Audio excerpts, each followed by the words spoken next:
Okay, let's see if this works. Can everybody hear me? Can everybody see me? Bonus points if you know where that quote's from. Hi Susan, hi Mika, Erzan, how you doing?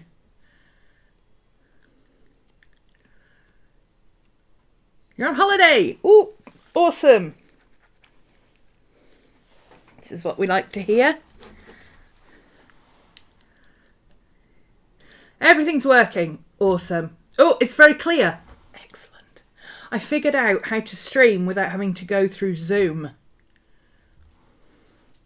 This view is still not great because I can't use autofocus. And I will need to adjust my white balance. But it should be a heck of a lot better than going through Zoom, because Zoom constricts what it sends out. So it gets constricted from OBS into Zoom, and then Zoom squeezes it out and puts it to YouTube. So I didn't know that was a thing. But obviously for class I can't do anything about that because it's a Zoom meeting. There's lots of people there. But for the live streams, we've got proper HD doohickery going on. Right? Hello, Miss Maddie. How you doing? Belly rubs for Maddie. Miss Maddie's all toasty on one side because she's been sitting outside in the sunshine. It's not terribly warm today, but if you find a sunny spot, as she did, it's quite toasty. Hi, baby. You good? Do you want to say hello? Do you want to come up and say hello? No? No, just belly rubs. Okay. Belly rubs for Maddie. There you go, my love.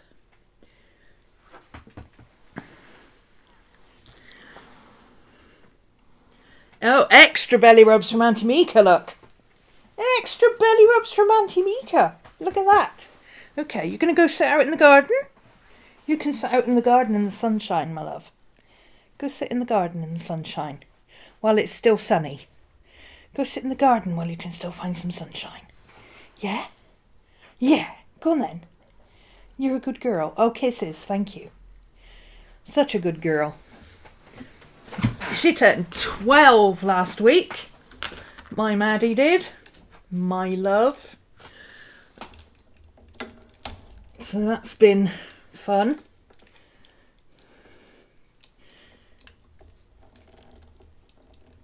She doesn't act any older. She still acts like a 2-year-old. Hey, Pam. Nice to see you back. Hi, Becky.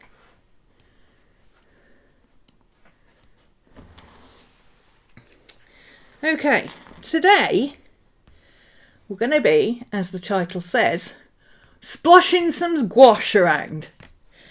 Because I feel a little disorganised with my gouache at the moment, and I want to get a bit more so that I know what I've got and what I haven't got and what I need to get. So, but first, and apologies to my patrons because they heard this yesterday, but first spring update. We have now integrated Motivation Mondays, which is our session where we all get together and do a huge amount of work in a very short space of time. It's quite amazing how much we get done just by sitting in. It's like a virtual studio. You come into my virtual studio, I'm working, you sit and work on whatever you want. Some people work, some people just paint, some people do whatever they feel like, some people read, do whatever you want. 4 hours of just sit down time, all to yourself on a Monday to get your week started. So even if you have a really crappy week, you've still done 4 hours of work on Monday, or 4 hours of creative stuff on Monday. It's perfect. So I no longer get to the end of the week and go, geez, it's Friday afternoon and I haven't even painted anything yet. So that's one thing. So you can sign up through Patreon. Couple of caveats. If you are not a patron, you're over on Coffee because you're in Europe or non-American. let's say, if you're non-American and you signed up through Coffee, then you can sign up through Motivation Monday on Patreon, but you can't do it through Coffee. Sorry. Can't set up a separate thing. You can, however, if you're in one of the lower tiers, upgrade to the Rockin' Ravens tier. That includes absolutely everything we've ever done, are doing, or will do. You get everything. The entire archive from 2016, all the pre-videos, all the discount codes, all the class notifications, everything. You get everything, plus Motivation Mondays. If you are on Patreon, you can do the same. You can upgrade. Hi, Jane. You can upgrade from wherever you are to Rockin' Ravens and get everything. Of course, if you're on Coffee, you can sign up on Patreon for just Motivation Monday, if that's what you want to do. Or if you're not on anything, you can just have Motivation Monday. That's fine. There are various ways around it. If you are an existing student and you can't find a way to do it that's easy, contact me or Katie or Mika, and one of us will set you up. We can set up a subscription through either PayPal or Stripe. Is that what it's called? Stripe, yeah. Depending on how you want to set it up, and we can just set it up for the first of the month for you straight through. And then because it's a subscription, it's a cancellation at your end if you want to cancel it. So it's all your control. It just makes it easier to do it like that for this end, because I have to share it to different places and it gets confusing. Anyway, if you signed up for the existing Motivation Monday mini class that we're doing April, May, you don't have to worry about that until June. Okay, so that's a continuation when we get to June. For May, you're all set. Don't worry about it. If you're confused, again, ask one of us. Katie is on holiday this month from RhomanysRealm. Katie's my admin. She deals with payments and behind the scenes things and stuff like that. She deals with sponsorships and stuff, so I don't have to talk to people, because I don't like talking to people. I don't mind live streaming, but I don't really like having conversations with people on the phone. So Katie does that. She's better at it. But she's going to be on holiday from RhomanysRealm for the month. So anything you need like that, you'll have to ask Mika for. She's in the chat with a little spanner by her name. She's Mika Moon Tiger pretty much everywhere. So Instagram, all that. Just find her and ask her. She's also our Discord admin. So yeah, if you have any questions. Other updates. What was the third update? Yes, that Mika. What was the third update? Motivation Mondays. Katie's away for the month. There was another one. Oh, yes. This month, starting next week, we are going to be doing another basic astrology run through between May and December. So if you missed it the first time round, or the second time round, or the third time round, or the fourth time round, I think we're up to about 6 times now. Or, sometimes it just takes a while for things to stick and you don't quite remember stuff and you want a refresher. Now is your chance to sign up. Over on Patreon or on Coffee, this is the Bookish Bats tier. Okay, so it's the middle tier. You still get all the Panda Pals stuff, all the class previews and all that kind of stuff, YouTube previews, etc., etc. But you also get Tuesdays and Thursdays. Tuesdays we do astrology. Thursdays we usually work in our journals or Book of Shadows or whatever and discuss stuff, but we also do tarot on Thursdays and things like that, depending on what's needed. So first Tuesday of the month we do, as always, as everyone does, the astrology for the coming month. So yesterday we did May. And then Thursday, we usually go a bit more in depth into something that is relevant for this month. So this month, it's basically all Pluto. It's all about Pluto going retrograde. So we'll do a little bit about that tomorrow. And, you know, just field any questions people may have.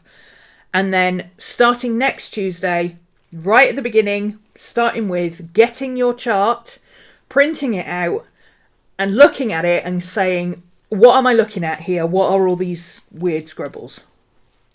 So if you want that, check out Patreon. Everything is done live, okay? All of the classes are done live, just like this, except you can be in the room. It's like a Zoom room. So you can be in the room talking to me, asking me questions, showing me stuff and going, well, yes, but this is what I've got and I don't understand what that means. You know, and we can do that. However, if you can't make the lives... Oh, that's my dog food delivery going off, so Amazon will be arriving. Probably in the middle of the stream, that's usually when they turn up. If you can't make the lives, which are at 5 p.m. BST, so British summertime, GMT +1, if you need to calculate. I think it's about 8 or 9 a.m. for West Coast, midday-ish for... Oh, no, it is midday. 5 hours difference, isn't it? For East Coast and Europe +1. So 6. Australia, I have no clue. Tomorrow, I think. But you'd watch replays anyway, so which is what I was getting around to saying. Everything is recorded. Everything is available for you to rewatch at your leisure. You don't have to be live in class if you can't make it. Some people put the live thing on and just listen to what's going on while they're at work and have it on their headphones, and then they actually sit and watch it when they get home. So so yeah, if you're interested, Basic Astrology is back. We're starting this month. Jump on in. The water is interesting, but there's no sharks, which is good. That relates to a meme I saw earlier with an enormous shark leaping out of the water, and it was an Australian one, and well, I don't know if this shark was Australian, but it was an Australian program, and the presenters, when they flashed back to the presenters were just like,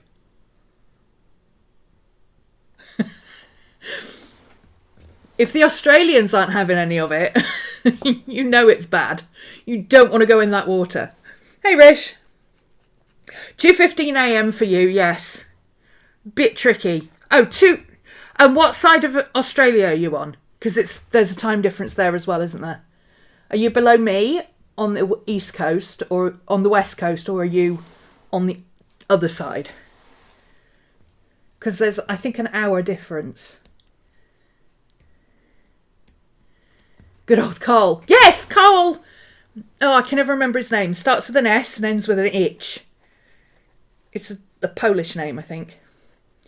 That's exactly who it was, Carl, and the woman with the bob, who's usually with him. And they were like, no, we're not going back in the water ever. We're never going back. Queensland. Queensland is West Coast. Top West Coast. The big bit at the top. Is that right? Sydney area?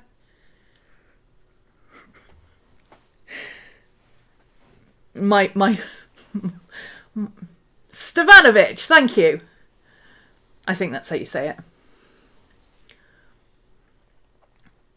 Yes, he's really funny. His facial expressions are hilarious. I've seen him in a lot of memes. Anyway. Yeah. Aussies, you would probably want to just watch it on replay, catch up. But because it's a live stream, it's not sped through, it's not pre-recorded or anything like that. You get to experience the class alongside. Oh, Brisbane. Okay. Neighbours. Right? Is that right? I don't know. Neighbours is coming back. Was it Neighbours or Home and Away? Oh no, Home and Away never went away. Neighbours is coming back. I used to love Neighbours. Won't be the same without Boomer though. Right. We're going to get on with the stream now. Update's done. Only 15 minutes. That's a record for me. All this information will be available. Oh, Sydney is New South Wales.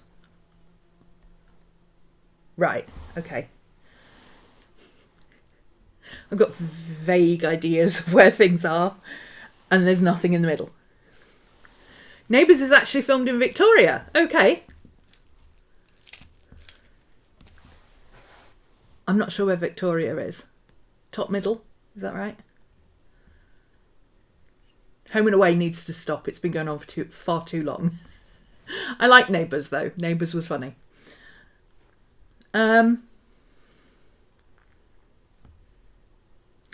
Yeah, getting started now. So marking the time for the zombie crew. The people who can't be with us here live. I know. I'm here every week. Sorry. Down below, there will be timestamps for you guys. But most of it is going to be swashing gouache about. Swatching gouache, sploshing gouache, just gouache everywhere. I need a list. But first, I got a prezi from... Ooh, witches. Flying witches. Wee. Maddie. Bottom right under New South Wales. Oh, I know where Tasmania is. Mostly because of Tasmanian devils. Admittedly. But hey, I know where Tasmania is. Hey, Cody. Oh, I could put this up here. Yeah, I don't think it'll stick. I need some glue. Maddie! Oh. It's that time of day when everybody comes home from work and everybody wants to bark. So Maddie's... She's not barking at people. She's like, bark, bark. What are we barking about? What's going on, guys? What's going on? I can't see.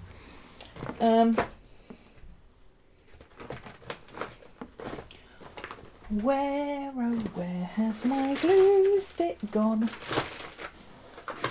I'm as organised as ever, as you can tell. I'll just stick it in later. I don't know. I can't get the lid off this one. I don't know how paper glue stick... Oh, I did it. Oh, okay. Pro tip, which I just discovered.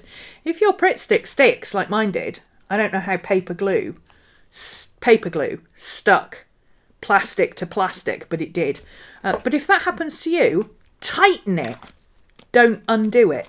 Because I've been trying to undo it all this time, and then just as I picked it up, I tightened it, and then it just opened. Learn something new every day. Several times a day in my case. Yeah, my Australian geography is not very good.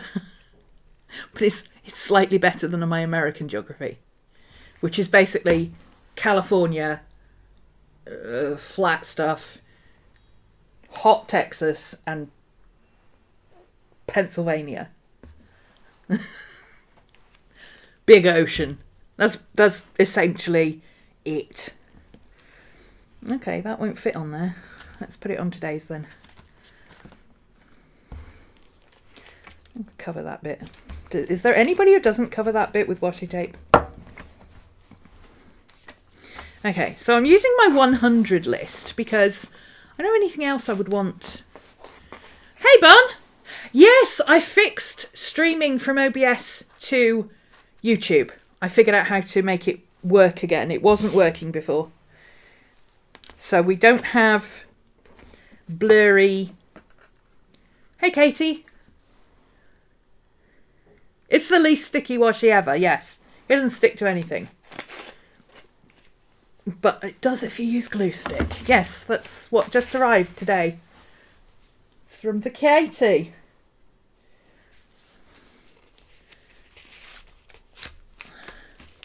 I'm just checking. Arriving today by 10 p.m. So it's probably not out for delivery. Oh. One stop away. Well, that doesn't say anything. That doesn't mean anything. It's Amazon. One stop away could mean they're coming from Birmingham.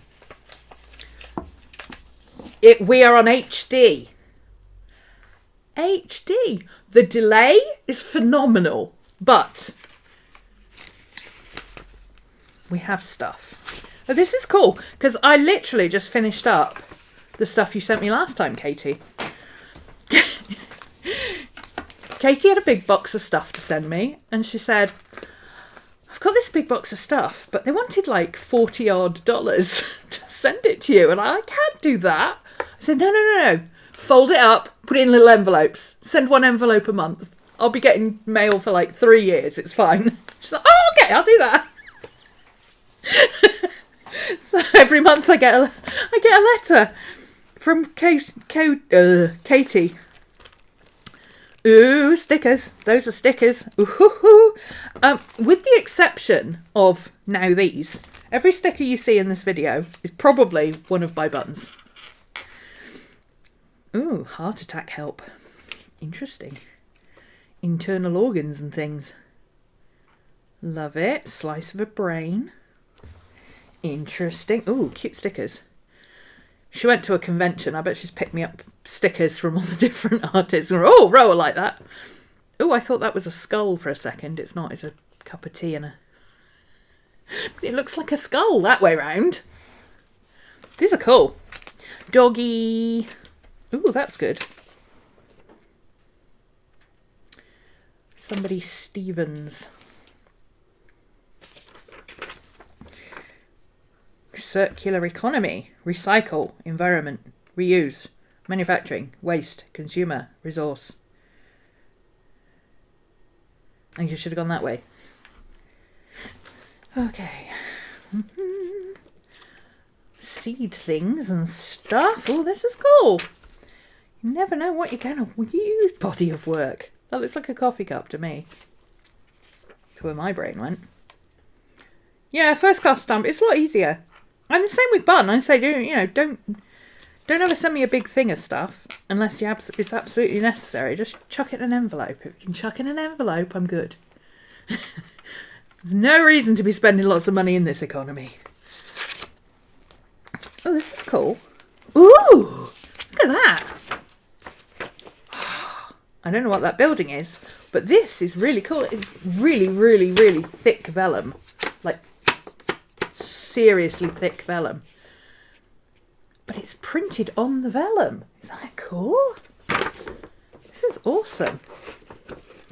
Almost a shame it had to be folded, really, but it doesn't matter. That's very, very cool. I'm going straight in the junk journal. Look at all these Fs I give. I love it. Yep.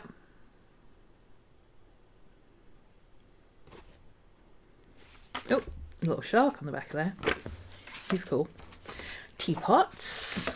This is fun. We love fun stuff. A catalytic flying carpet. Oh, nerdy stuff. She knows me so well. If it's a dog or a nerdy thing or a sticker, I'm in. The university sends out a magazine, always has some interesting pictures. And you don't junk journal enough to keep them. I do.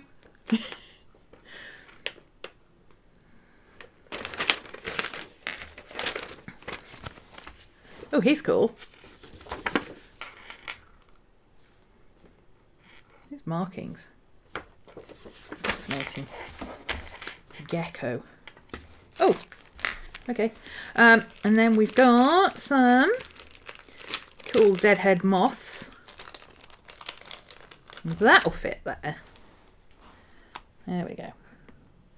The witchy tape was just a little bit too wide. And these are Katie's stickers that she gives out when she goes to conventions and stuff. So we've got Flute playing Katie. We've got the Backseat Armada, which is, isn't that your Twitch crew. Is that right? And we've got her little doggy. Oh. Thank you, Katie. Love it. Oh, they're for sale in your merch shop as well. Awesome. I think as a mod you can put your link in if you want to. Okay, let's put these back in here because otherwise they'll get knocked on the floor. That's what happens here.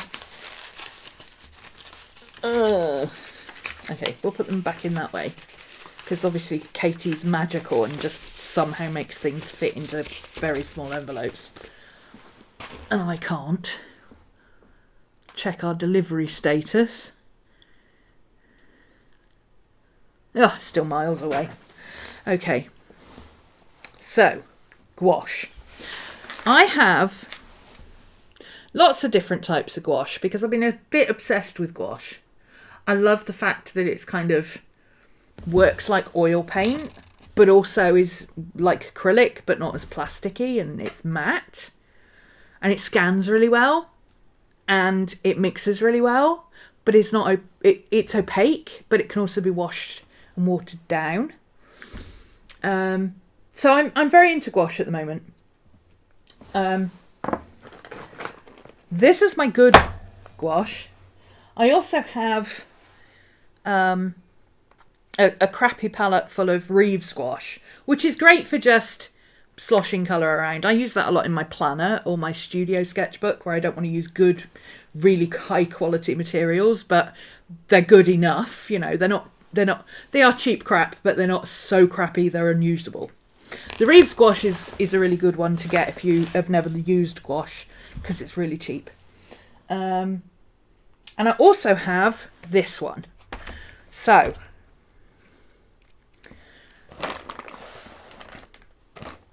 these are, so I've got my Winsor & Newton designer gouache. I've got a couple of Shinhan hybrids in here.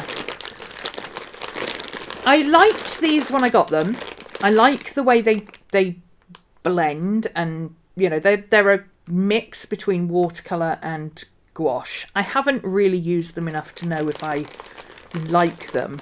What I have noticed is that the colours are hyper vibrant. Not just vibrant, but hyper vibrant. And I'm not a hyper vibrant kind of girl. So I'm actually, jury's out on whether I'm going to get these or not. The red is beautiful. The red is really nice. I might get some of the darker colours. This fluorescent orange, it was not meant to be. It's supposed to be yellow orange. It's actually fluorescent orange. It's basically brighter than a highlighter. I'm going to put some of that into a palette thing and probably pass the rest of the tube on to Bun because she's very into the bright colours and me not so much.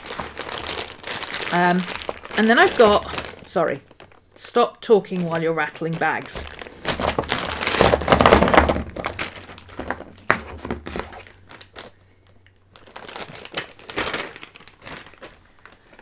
Okay, and then I've got my Winsor & Newton gouache. I like my Winsor & Newton gouache. This is rewettable gouache. It's the designer type gouache. It's one of the OG brands, as it were. And Winsor & Newton, it's always artist grade, unless it says otherwise. Unless it says it's student grade, it's artist grade. So they tend to be non-fading, single pigment colours and so on. So they're good gouache. Are they the best? I don't know. I think maybe Holbein. The Holbein regular gouache might take that from Winsor & Newton slightly. I'm not sure. I haven't used Holbein regular gouache. But Winsor & Newton is incredibly cheap over here because it's a British company. So I like Winsor & Newton, so I stick with Winsor & Newton. They've also got like 300 colours, which is great. So what I have here is essentially the primary set plus a couple of others. I didn't buy it as a primary set. I bought it as individual tubes from Jackson's Art because it actually worked out cheaper. Because I've got an affiliate thing. if you've never purchased from Jackson's Art and you want to, check down below. I have a 10% discount in my links down below.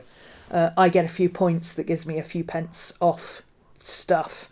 I save up my points for big things. The last time I saved up 23,000 points, I think it was, and I got some free paints and a new easel out of it. So it took me about 10 years to do it, but I saved up enough points. It was awesome.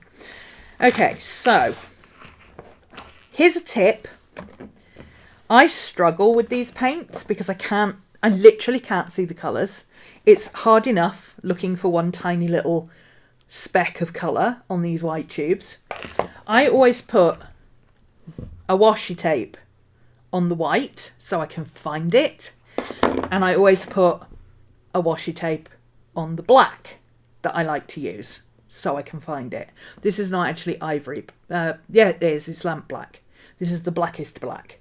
So I've got my blackest black and my whitest white showing there.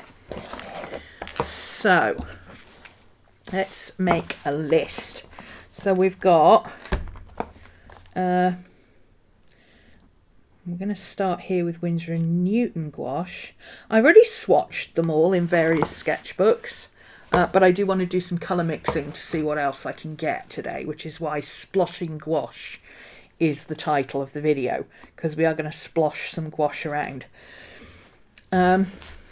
So the primary set, I looked it up earlier, is primary yellow, primary red, primary blue, lamp black, and titanium white. So that's their primary set. Oh, and sorry, there's permanent green. I have permanent green deep because I like blue greens, but the standard set has permanent green in it. So I've also learned that despite the fact that I am incredibly lazy and prefer not to use palettes or too many water cups or whatever, I usually I do the thing of dipping it out of the tube. I do like to use a ceramic palette with these. Ceramic plate or palette or whatever you can get. I use a little vanity tray. I got this for £2. It's a ceramic vanity tray. These are a game changer. I don't know what they do to the gouache. I do know that the ceramic keeps them cooler so they don't dry out as fast. But mixing on ceramic is so much easier than trying to mix on anything else. So if you want to mix colours, a ceramic doodad, doesn't have to be anything fancy. My mum uses a ceramic tile that my dad found in the garage. I think my doorbell's about to go any minute. So I'm not going to open any tubes just yet because I do think that's going to go off. Let's put them in the order that I just did. So primary yellow, primary red, primary blue, lamp black, white and green. So that's the basic set. You can get a slightly bigger designer set that's got, these are all primary colours. You can get another one that's got the lighter colours. So I think it's got Naples yellow, opera rose and cerulean. But I don't buy sets. I don't buy sets unless they've got everything I need. Otherwise it's a waste of money. Then I bought convenience colours because I paint a lot of animals and things and nature. We have, of course, yellow ochre, raw sienna and burnt umber. I need to get burnt sienna, I know that. And then I've also got some colours that I use for plants and flowers. So I've got light purple, spectrum violet, Windsor blue, and ivory black. Why have you got two blacks? Cue doorbell. Ivory black. Ivory, think of elephants. It's more of a charcoal grey. Almost, if you wash it out a little, it's almost a neutral tint. But it can be black, but it's not as dense, dark, deep black as lamp black or jet black. There's also one called, I think it's called Pyrolean. Is it Pyrolean black? In this range, and that's a red black. It's the equivalent of Mars black. Again, Mars, the red planet, fire, red black. So I've got a very, very black and a very, very white, which is the permanent white. There we go. Told you. Dog food delivery. Back in a second. Yes, yes, bloody hell. You don't have to ring the doorbell that many times. I heard you the first time. Stay there, Match. Girl.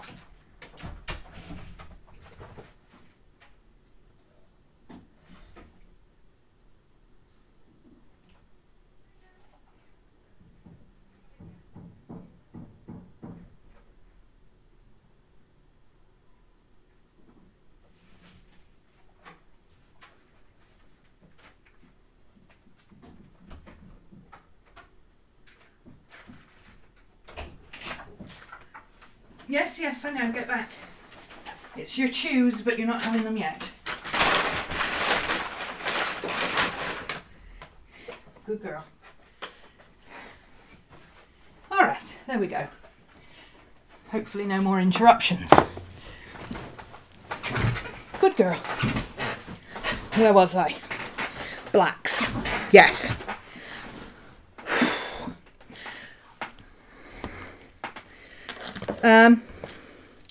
So these colours are convenience colours, which is my neutrals. I've got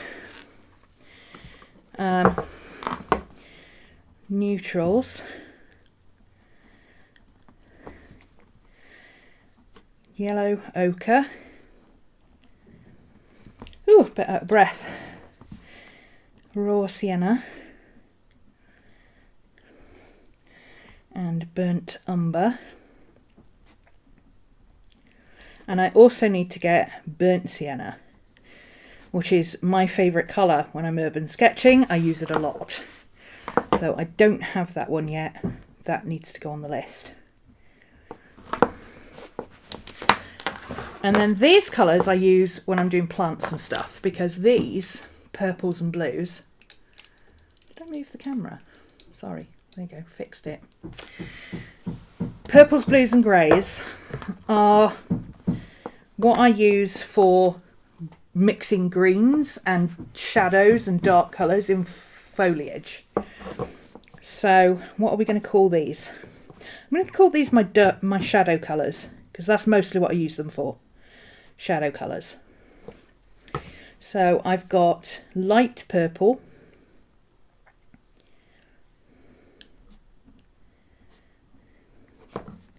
which is a very pinky purple. It doesn't show on the screen, but it is a very pinky purple. I've got Spectrum Violet, which on here it looks like royal purple. It's actually kind of a weird colour. Yeah, the doorbell went off and Peanut started barking. Oh, I'm sorry. Spectrum Violet gives you that really dark, misty blue-green colour, depending on what you mix it with, obviously. It's very deep, it's very dark, and it reminds me of, well, it's supposed to, when you think about spectrum violet, ultraviolet light, it's the dark purple of ultraviolet light. It's the only way I can describe it. That's what the colour looks like. But if you mix it with a little bit of yellow and a little bit of white, you can get some really interesting, very, very, very dark greens from it, and all sorts of other colours. So it's really good for that. And I've got Windsor Blue, which is, it's a, what's the word? It's a special colour by Winsor & Newton. That's why it's called Windsor Blue. The blue, red, and there's Windsor White as well, are the colours matched to the United Kingdom flag. There's also Windsor Green, which is the green from the Welsh flag, even though they're not part of the United Kingdom. No, I said Welsh. I meant Irish. Duh. The Irish flag. I guess they just didn't want to leave them out, which is kind of cool. So Windsor Blue, and I use that because their Prussian Blue, which is my favourite, is a little bit dull. It doesn't really, there's no any depth to it really. It's kind of a weird colour. I prefer the Windsor Blue. And then I've got Ivory Black, which, like I said, is more of a charcoal grey, almost a neutral tint. If you wash it out enough, you can get some beautiful greys with it if you mix it with white. And you can also warm it up and make it a warm grey if you mix it with your neutral browns. So, 2 pots of water. Despite being incredibly lazy, hi Risha, I use 2 pots of water for gouache because the water gets dirty really fast and I'm too lazy to keep getting up and getting more water. So, you know, dirty water for washing your brush, clean water for mixing your paint. It makes sense. It doesn't make sense for watercolour, but it makes sense for this. So, where's my cloth? Oh, it's there. I'm just going to quickly swatch all of these straight into here.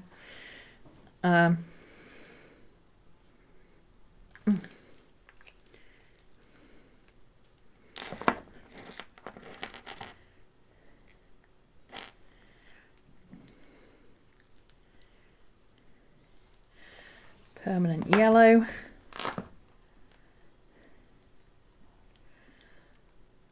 I figure if I do a proper swatch rather than just writing down the colour, if I have to colour match anything or go and see, you know, do I want a lighter or darker yellow than permanent yellow? Well, what's permanent yellow look like? To get a darker or lighter one that's a good bit different. The primary red I have an issue with. Oh, that's separated.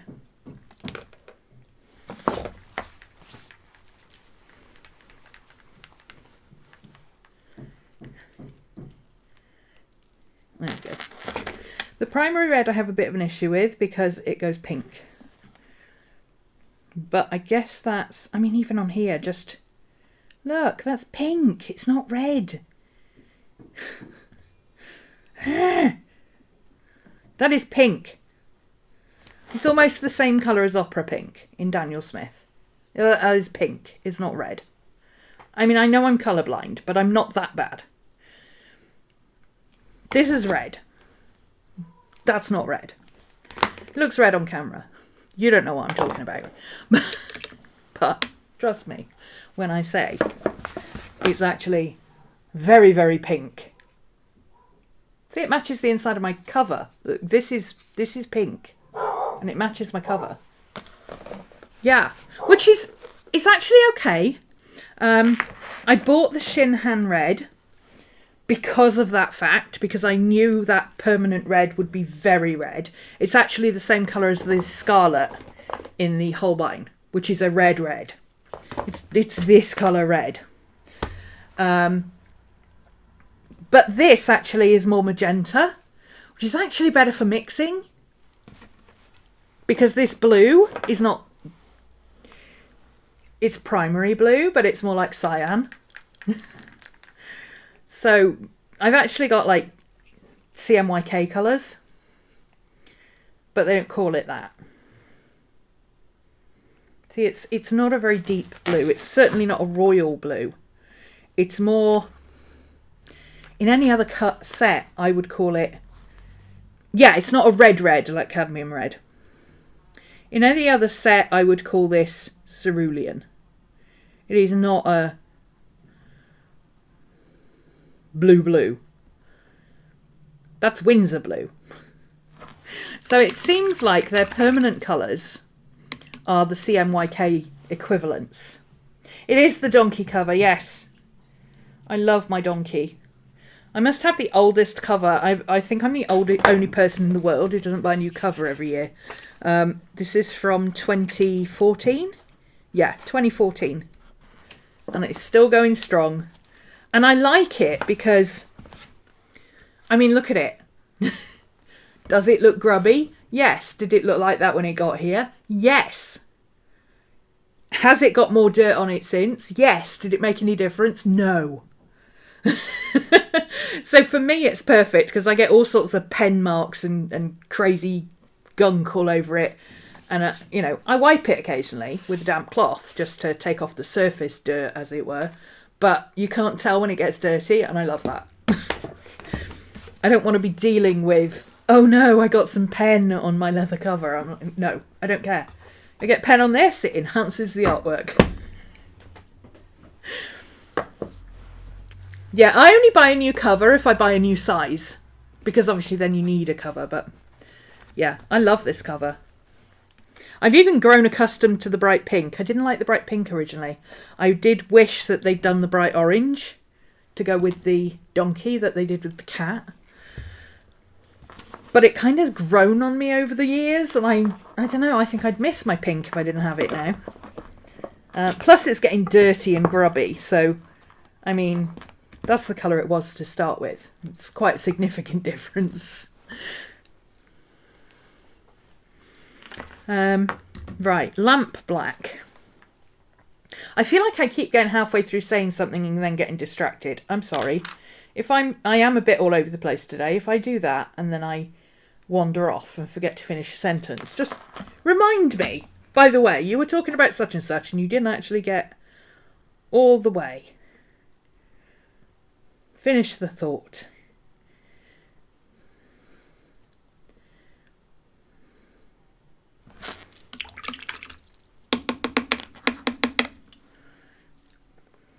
You can have the cover Bun sent you. Yeah. Oh, the gingery one. I did get another one purely because I use the Avec and I have two on the go simultaneously for a couple of months of the year. I did buy a cheap one off Wish. It's a really nice, actually. It's velvet on the outside. It's red in the middle. It's very nice. It's a little bit of a tight fit. But it cost me like 89p on Wish. So I don't care. Because all I do is put the one I've already used in it on the shelf. So that when I have to have both out, I'm not coverless on one of them. Because you know what would happen if that was the case. I don't need to swatch white. But I'm going to because completeness, okay? It'll bother me if I don't.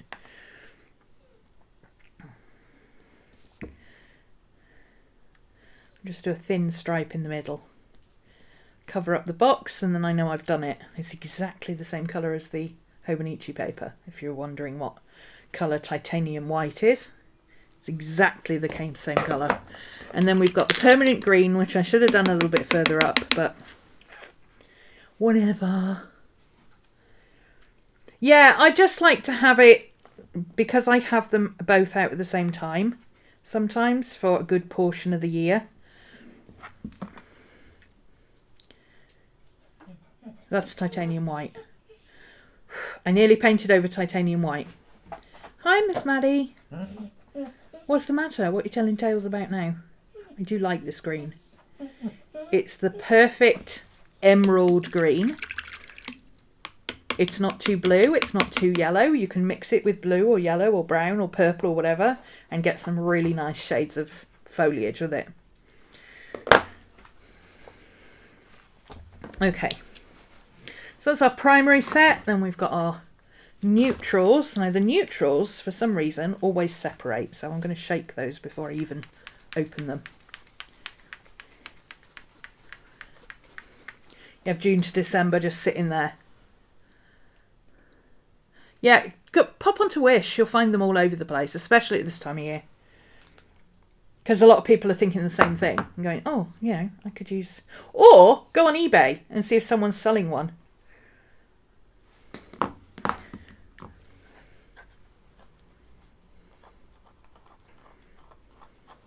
Sorry, my hands are itchy.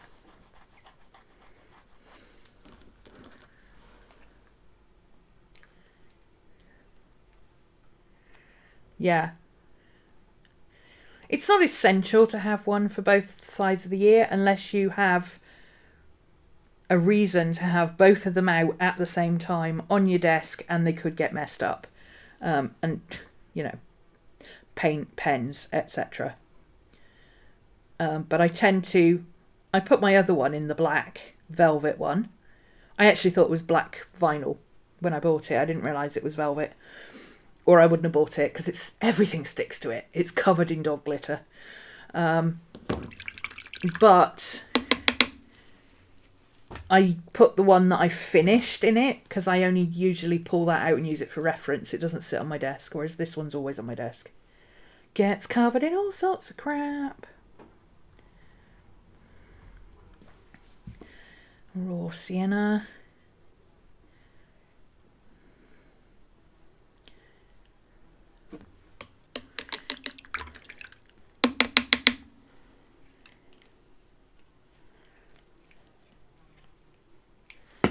And burnt umber. So I need the burnt sienna, which is the redder version of this, which is the one I'm missing. This is more of a chocolatey brown, like dark chocolate kind of brown. And I need the warm reddish brown because I use that a lot for animals. I mean, technically I could just take this and add some magenta to it, but it's a lot easier to just have sienna, burnt sienna in a tube for convenience because I use it so much. Okay, that's those. And then we have our purples. These are our shadow colours. I think, actually, looking at this,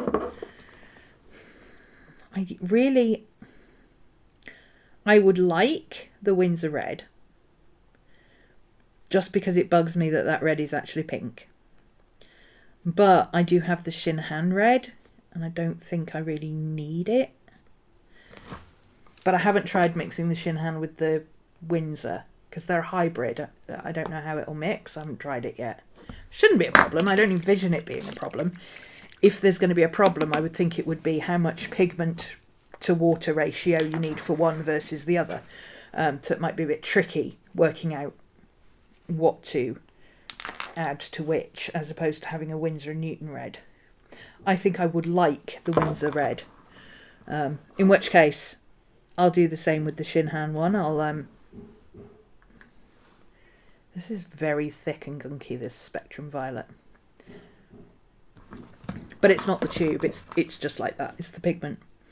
Yeah, if I do that, I'll put some in my watercolour case to use it as a red watercolour, because my God, it's hard to find a red watercolour that's actually red. And then I'll, again, donate the rest of the tube to Bun, because she'll probably use it a lot. She likes her reds.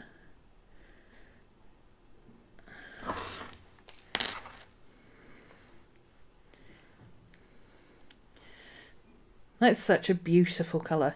It's just...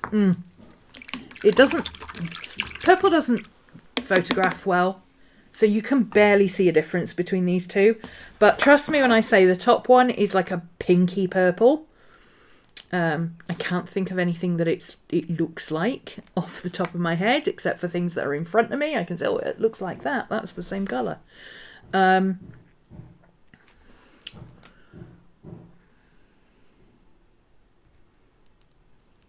Yeah, I can't think of anything offhand that you'd be able to equate it to. Oh, actually, no, I do. The purple that they used for the Queen's coronation, that really bright pinky purple, the spring purple of crocuses, that kind of colour, that's what that's like. And then this one is more like a dark purpley blue, which is more like the dark irises colour. It actually almost looks blue. It's only when you wash it out that it looks purple. Or when you put blue next to it, which is what I'm going to do now. So, Windsor blue. This is true blue. This is what I call proper blue. When people say blue, this is what I think of as blue. Oh, this one could have done with mixing up as well. There we go. See, that's blue blue. It's not sky blue like that one. That one's definitely more cyan. Whereas this one is the colour of the blue on the Union flag. Again, can't see it very well. They don't look any different on camera, but they are, trust me. That's why I'm describing them, so you can get an idea of, you know. I mean, that doesn't look anything. Those basically all look the same. But if you think of, like, any of the red, white and blue flags, that blue doesn't look purple in any way. And then this is ivory black, which is the grey black. And initially it's going to go on looking like black. But what I'm going to do, so that I can compare it later to things like neutral tint and stuff, other greys and things like that, I'm going to wash it out. Because if I want to use black, then I'm going to use that one. But if I want to use a mixing colour, then I want this colour. See? So it looks black, but it's actually very grey. And it's neutral. Okay. So, Winsor & Newton, I need a burnt sienna, and I might treat myself to a red. Even though I've got the Shinhan red, I might treat myself to a red, because this isn't real gouache. It would kind of be a shame to have one that's not Winsor & Newton gouache. But I'm also tight and I don't want to spend money, so maybe if they're on sale somewhere. I always buy things when they're on sale. I don't, you know, if I went to the website today and it was like, oh no, they're full price today, I'd be like, yeah, let me know when it's on sale. Post-it note that thought. Post-it note what thought? Grab coffee. Ooh, coffee. Yes, coffee. I like coffee. Let's have a coffee. Do you know, it was so warm this morning. I had my first iced coffee of the season. And then I went, bloody hell, it's cold. And started drinking hot coffee again. But yes, we finally got the coffee. Right. I'm going to do my Holbein gouache next, because this is my artist gouache. Post-it note what colours you want or need. Oh, I've got them written down here and they're starred.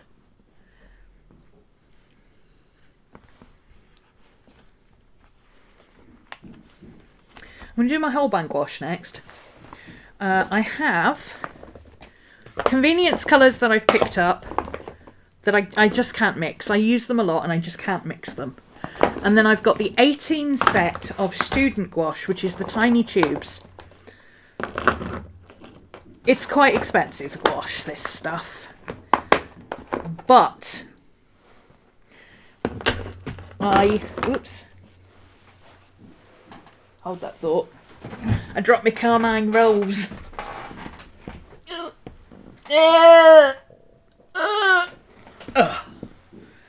Okay. Right. Yellow. Yellows, reds, blues. shadow colours, greens, convenience colours, flesh, orange, yellow, brown, black and white. Okay, so I'm going to do it in similar style. So I've got light yellow, dark yellow, light blue,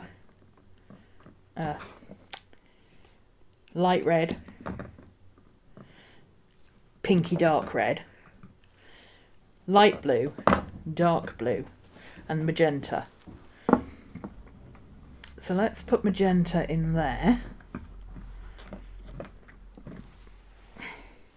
These are not the same colour names because they're not the same pigment name. They're not the same pigments as the full-size artist grade ones. These are student colours. So you have to be careful about which one you pick. The magenta in this one is different to the magenta in this one. The magenta in this one is slightly lighter. Okay, then we've got our neutrals. We've got our convenience colours and our shadows. So let's do those first. So this is Holbein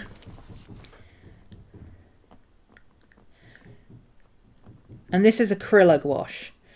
So if you don't know the difference, basically this has an acrylic resin binder. So when it dries permanent like acrylic, but it's not acrylic. It's got an acrylic binder, but it's not an acrylic paint. I've been doing some research because I've done some experiments with mixing it with things. And what I found... Bye, Pam. See you later. Oh, you're moving next week, are you? Good luck. See you in your new place very soon. Good girl. Yeah, if you mix acrylic gouache with acrylic mediums, it doesn't dry, is what I found. This stuff, this is the yellow ochre with some matte medium, because I wanted to see if you could mix it with matte medium. This is still wet. It's gradually getting drier, but it's still tacky. I can leave fingerprints in it. It feels like when your nail varnish isn't quite dry. So, it's definitely not an acrylic. But it doesn't re-wet, which the Winsor & Newton ones do. You can blend them on the paper. You can paint opaquely over the top, but you can blend them on the paper if you want to, which is what I love about them. But the Holbein acrylics dry really fast, which is what I really love about them. So, I'm going to do the same thing here with primaries, because I've got a full set of primary, and then my neutrals. But I've got more of this colour than I have of the other colour, so I don't know where my neutral header is going to go. I'm going to have to do that in a minute. Can't count that far. Oh, I didn't write the name in. Primary yellow. Magenta. Scarlet. Carmine, which is a really nice colour. I love that one. Sky blue, which is not dissimilar to cerulean, and it's quite like that one as well. And then ultramarine, which is your bright French blue. So, yellow.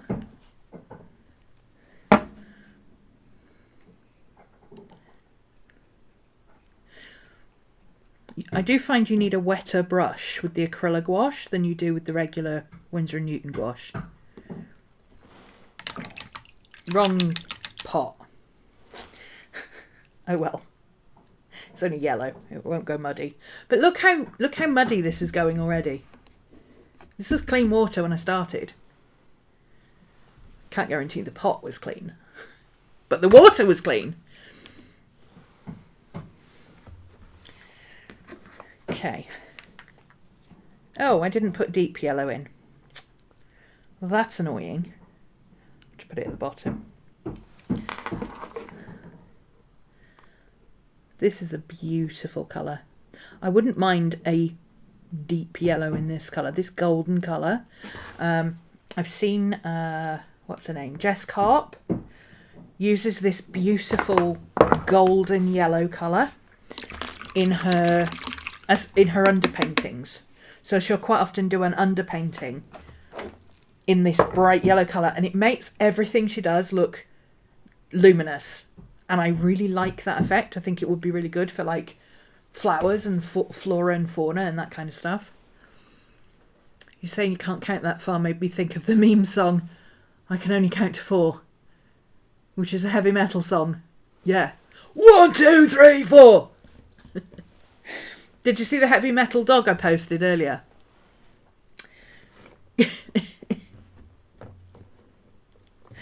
He's awesome. He's on my Instagram stories. He's a big mastiff. And his dad is a singer in a... Or his owner. His dad. His dad is a singer in a heavy metal band. And the dog has got the best heavy metal growl. It's awesome. Okay, what's that one called? Deep yellow. I wouldn't mind a deep yellow in the regular Winsor & Newton. But also this is acrylic, so it's actually easier to use this one because you can do a wash of it and then use regular gouache over the top and it won't disturb the layers. So maybe I'll do that. Maybe I'll get the deep yellow in the Holbein in the artist grade. Get the bigger tube. That might be a good idea. That might be a better idea.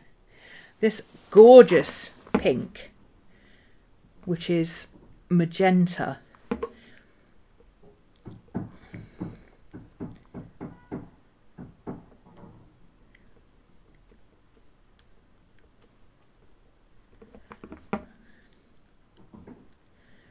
Again, doesn't quite go on as easily as the Winsor & Newton gouache, but it does feel like using acrylic. Scarlet, whoops, this is the perfect red, okay? This Scarlet, perfect red.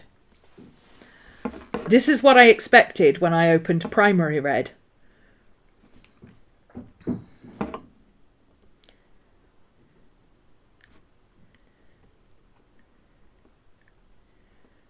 Now that's red. That's red. So the Scarlet Red, this is one that I'm going to get in the big tubes at some point, but I'm not going to do it until these have run out. That was the point of getting the 18 colours, because I couldn't afford all of these big tubes. So I got the 18 colours and with all the bright colours for the flowers for the summer. But I don't use bright colours all the time. I only use them when I'm doing flowers and stuff in the spring and summer. So I thought it'd be better to get the more colours in the smaller tubes. And then if I run out of one of these tubes, I can upgrade it to one of these at my leisure at a later date. I think the whole set of these 18 was, with my discount, it cost me hardly anything, but it should have cost me £17. But I had a discount and I had some points and I had a gift voucher and all sorts of stuff.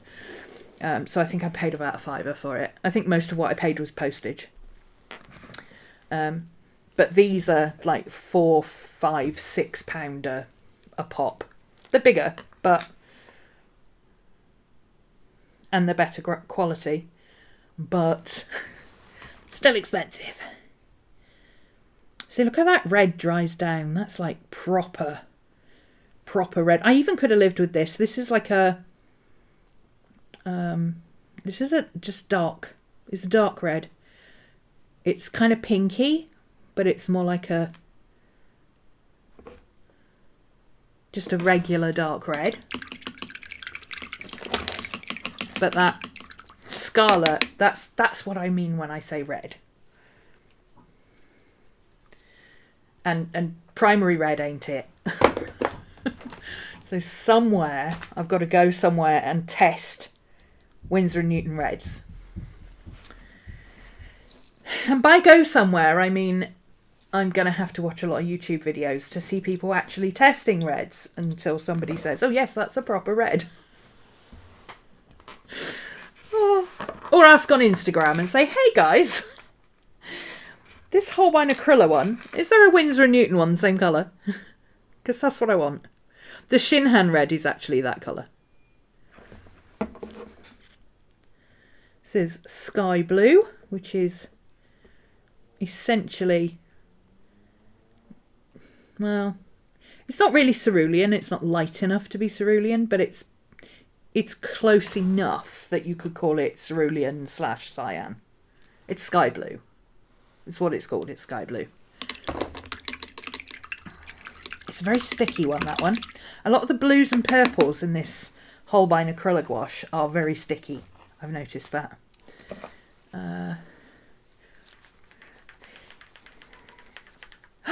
You've removed social media off your phone? I have Instagram on my phone, that's all. That's it. Well, Instagram and YouTube, to be fair. But YouTube is part of my job, and mostly it's just YouTube Studio that I go into.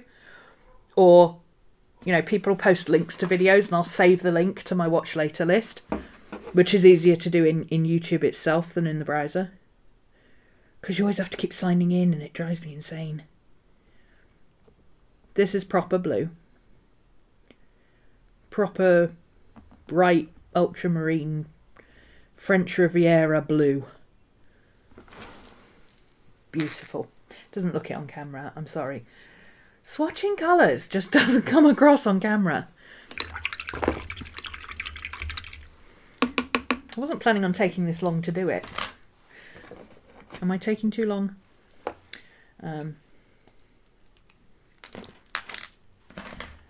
I don't know. Some people can sit and watch paint dry. I can watch paint dry.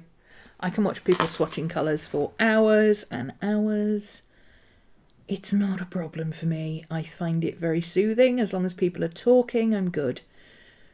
I don't want any of this ASMR crap. But if people are talking, I'm okay.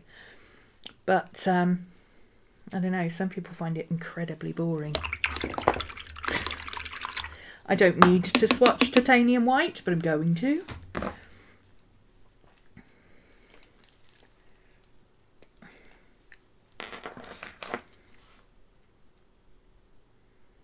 You can, by the way, mix acrylic gouache with Winsor & Newton gouache. You can't mix it with acrylic mediums because it doesn't dry, but you can mix it with Winsor & Newton gouache and also matte craft acrylics. Regular acrylics doesn't dry. But this, you know, the cheap craft acrylics, I use this stuff a lot. This Americana cheap craft acrylic. Well, this is titanium white, so it's actually just as white and bright and thick. But when it dries, it goes flat like gouache, and it mixes okay with it. The paper artsy fresco finish chalk paints work better, but they're higher quality than the Americana paints, so can't complain. But I think any cheap craft paint in white would be okay for mixing with these. I'm actually going to get one of the Pebeo do a white gouache, which everybody says it's rubbish, it's too watery, and I'm like, excellent, that's mixing white. That's what I need. Okay, black. Which black is it? I think it just says black. Is it jet black? Jet black. The black. Proper gothic innit? And then titanium white. I don't know why I'm looking at yellow ochre for titanium white, but okay. Now we've got the neutrals.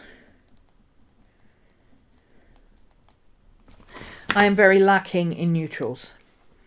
I have yellow ochre and I have burnt sienna.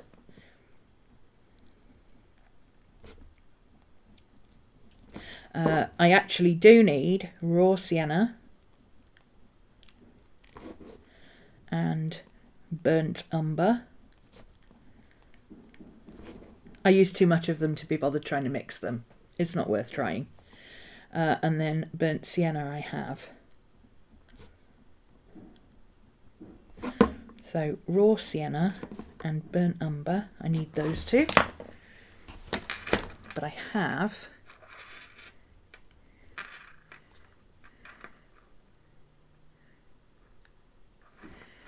this one, which is almost identical to the yellow ochre in the Winsor & Newton. Almost exactly the same colour.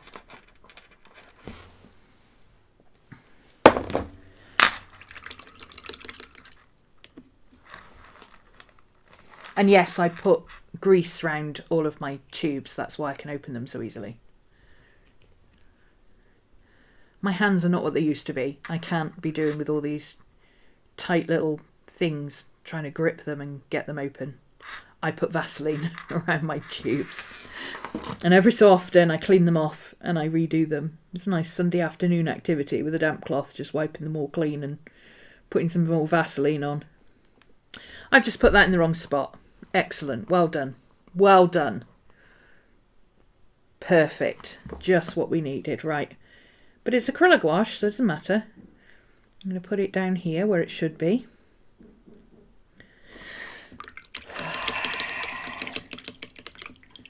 And I'll go over it with white in a minute because it's acrylic, so it'll dry.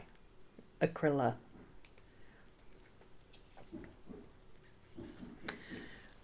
Mindless death scrolling on TikTok. I don't have TikTok on my phone, which is annoying. But I don't know. I'm not one to follow the scaremongering of, oh, we should ban TikTok because evil.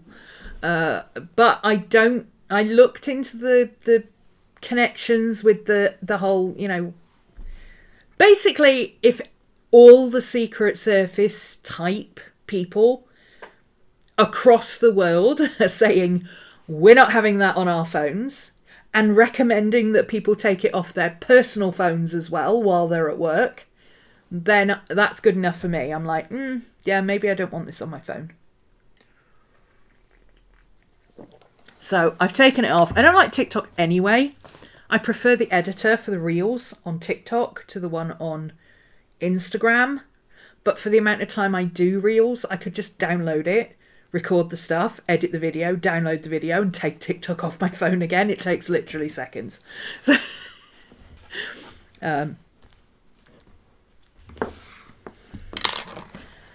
okay. Shadow colours.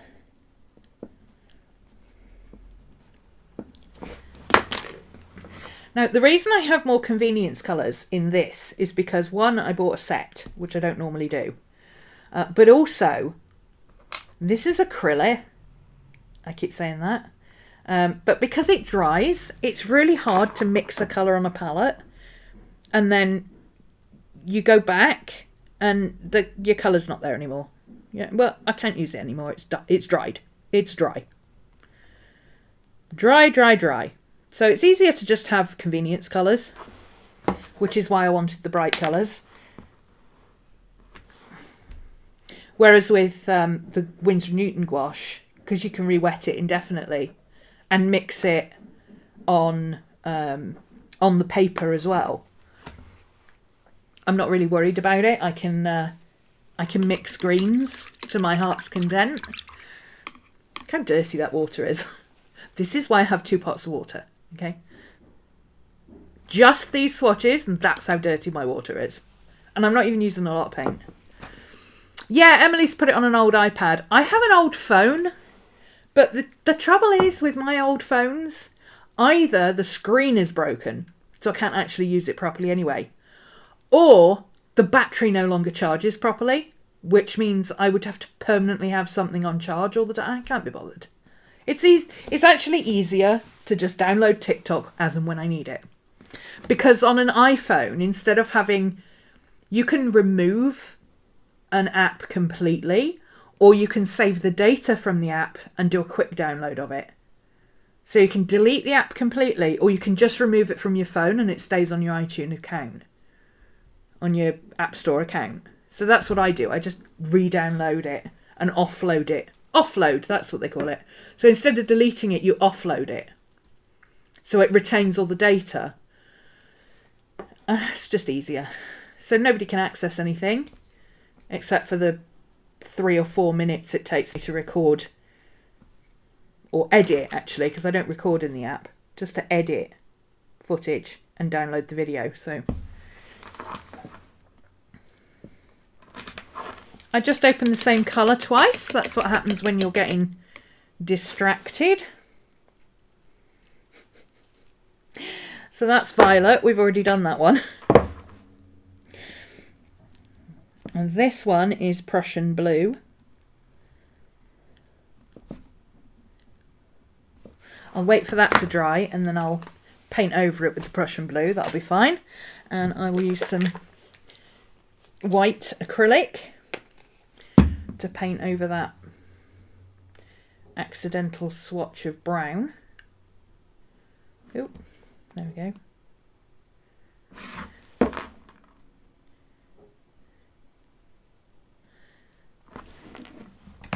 This should come off, actually. Oh, there we go. Oh, this one needs cleaning and re-greasing.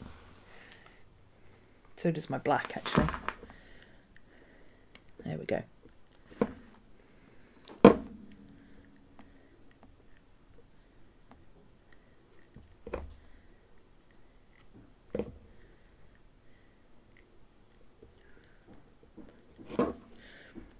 See, this is quite thin and it doesn't cover all that well, so it's really good as a mixing white.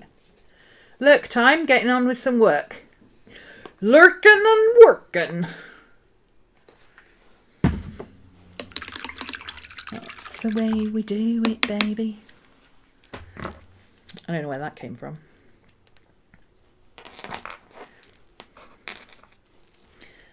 Okay. We're almost there, guys. I thought swatching would be more fun than this to watch, but I'm being slow and pedantic. But I know that most of the people who watch my streams are actually doing something while they're listening to me waffle on. So I'm not actually that worried. If you came here looking for entertainment, probably the wrong stream to be on. Okay, now convenience colours. I have several convenience colours. I have neutral convenience colours and I have bright convenience colours. Actually, this one should be in my neutrals because this is sepia. But I use this as, I don't use it as sepia, so maybe I won't put that in my neutrals. I use sepia in a very strange way. Okay. Convenience.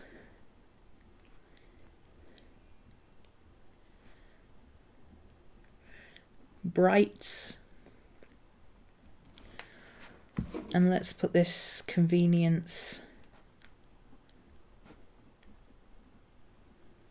other down here. They're mostly neutrals and colours that I use so much it's not really worth me not having them. If I mix a colour so often that I would almost think, well, I should just get a little tub and mix the colour, then I'm just going to buy the colour in a tube. Off to bed. See you later then. Ooh, house viewing. Ooh, exciting. Buying or selling or both. Sounds exciting. So I've got, ooh, that's why my hand's itchy. Eczema. Sorry, guys. 1 second. Dry patch. Get rid of that. Put some hand cream on it and that should stop itching. Yay.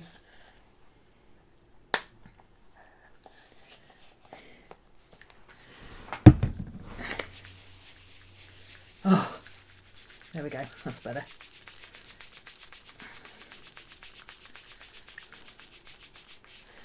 Okay. Stop itching now. Stop. Stop.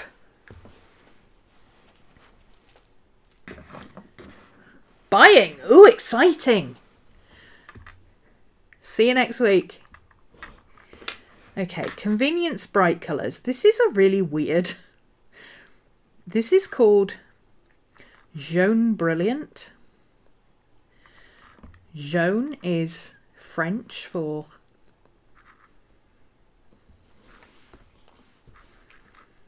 yellow or orange or something else. I don't know. Anyway, it's a really bright peach colour. I suspect, with Holbein being a Japanese brand, that this is what they use for skin tones. Because if you take this colour and you add either a little bit of white or a little bit of a neutral, a little bit of a one of your neutrals, you get all sorts of, it's not olive, is it? Whatever the Asian skin tones are called. I'm sorry, mine's gone blank. Olive skin is Mediterranean, isn't it? What's Asian skins? I don't remember. Sorry, word's gone. You know what I mean, though. So that is June Brilliant. It's a very strange colour.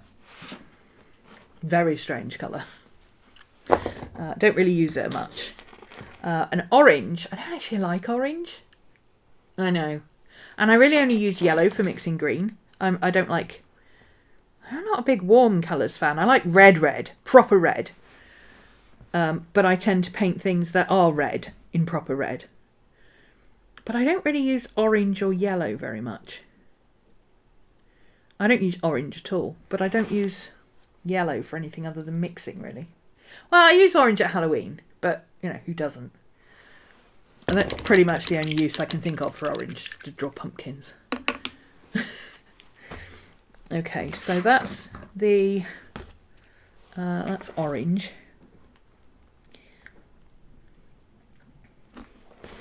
And then I'll leave a gap, and then I've got my 3 greens. Now, I do use these a lot because much as I can mix greens very easily, like I say, these dry out too fast to just have a palette full of paint in blues and yellows and mix lots of greens, which is easy to do with the Winsor & Newtons, but this one, it's too difficult for that.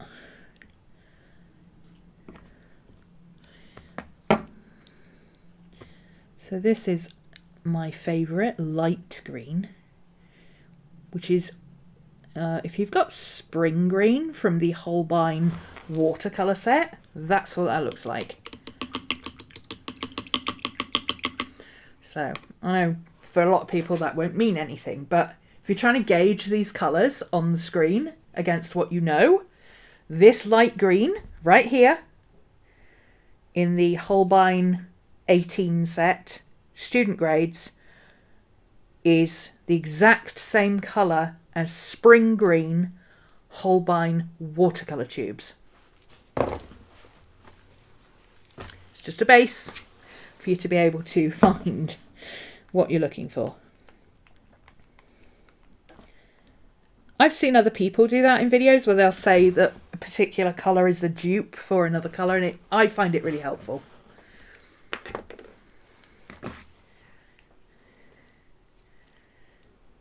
And then we've got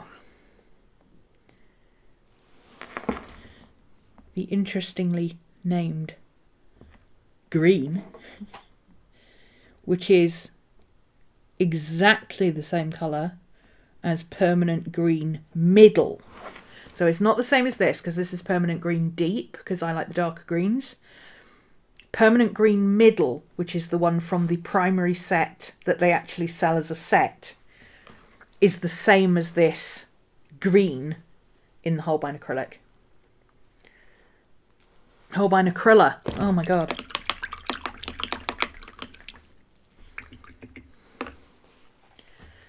And then we've got Viridian, which is a beautiful, beautiful blue-green. This is probably my favourite green because this is the one I can distinguish easiest.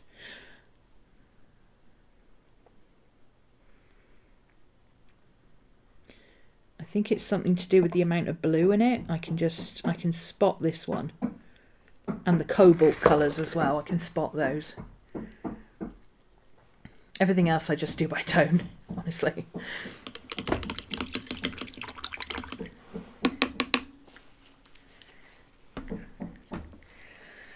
Okay, Oh, let's write it in. Write it in, woman, write it in.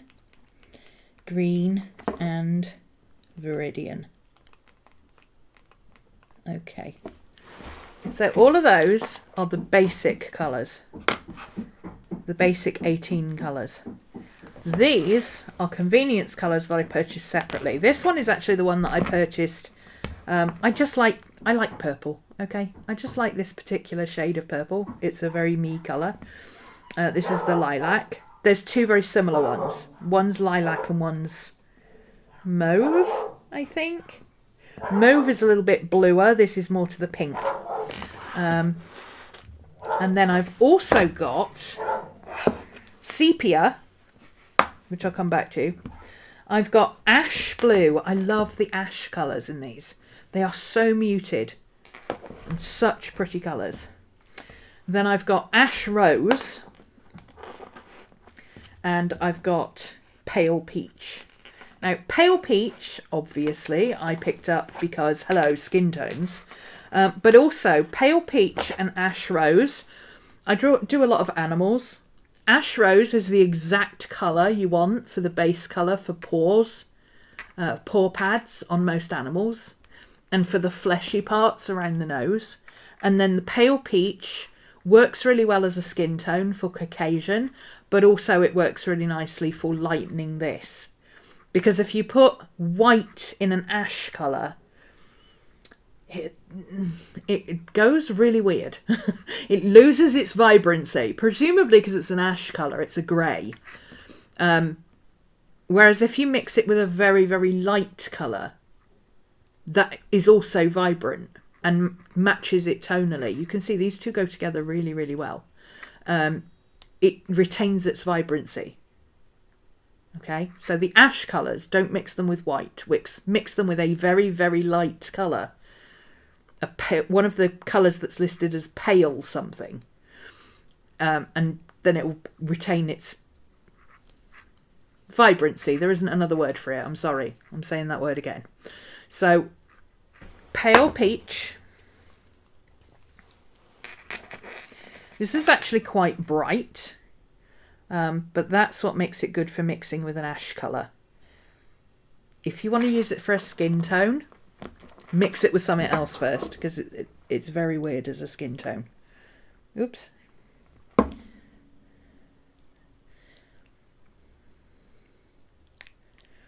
It has that odd look of, like the Neo colours, it's almost a neon colour, but it's pale. It's a peculiar colour, a very peculiar colour.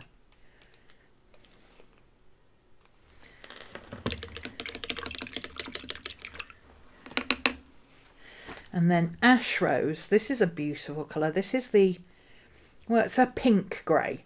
The greyed lavender is one of my favourite colours. I use it all the time in everything. It's why I like the muted grey acrylic from Liquitex. That lovely grey purple.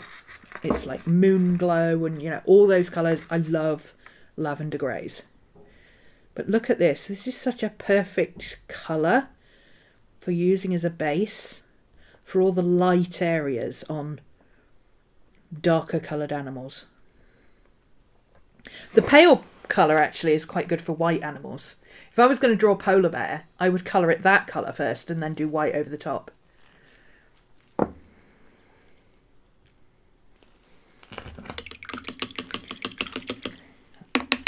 Okay, so that is pale peach.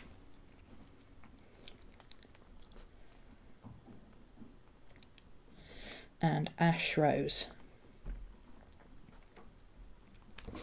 And then I've got lilac. I would quite like to get the ash grey, the ash mauve, I think it's called. So I'll leave a gap there because I would like the ash tone of the purple. And then I've got the blue, which is the ash blue. Actually, no, I'll put them together and then I'll figure out what I need. Let's just swatch things properly. Swash your gouache. Swatch your gouache. Slosh your gouache about, guys. Slosh your gouache about. Oh, this one sticks every time. even though it's got stuff on it. Grr. This is an odd colour as well. It's got a slightly neon quality to it. I mean, I do like that. I like that it's got a very bright colour payoff, but again, it's kind of weird.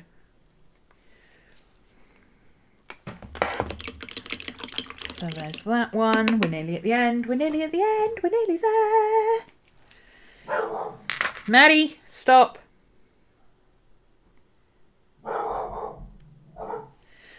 And then this is the ash blue, which if you have the Arteza gouache and you are, as I am, in love with that stone blue colour, this is an exact dupe for it. Doesn't look like it when it goes on. This is one of the very few colour shifting colours. Most colours in the acrylic gouache, when you put them on the page, that's the colour you get.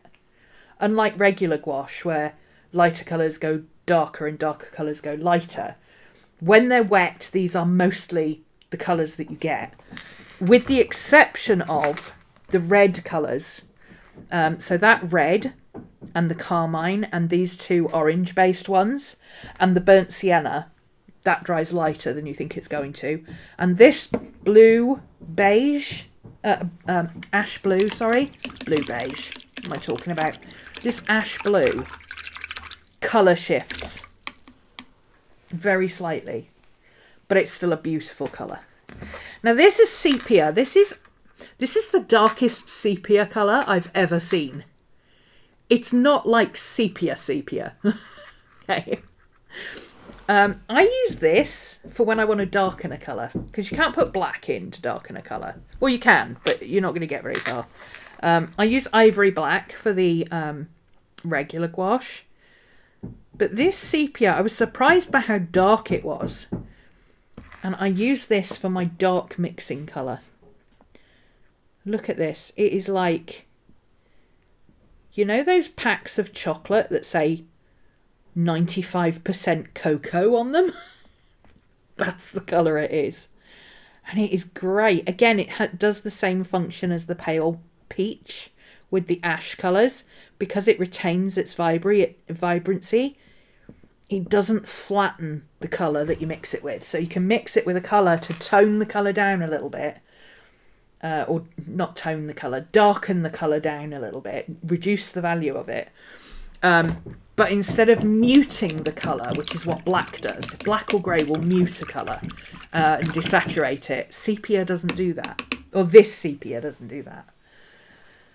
But like I said, it looks black, but it's actually like incredibly dark chocolate. Like the darkest 95% chocolate you can get. And a very little amount goes a long way. But it's also good as a base colour for very dark areas. So if you want to put a vibrant purple shadow over it, this works as a really good base colour as a wash to take away the white of the paper.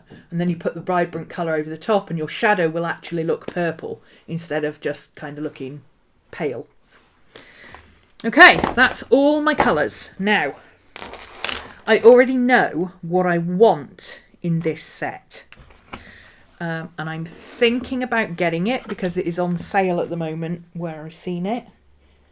Cass Art is having a sale on gouache.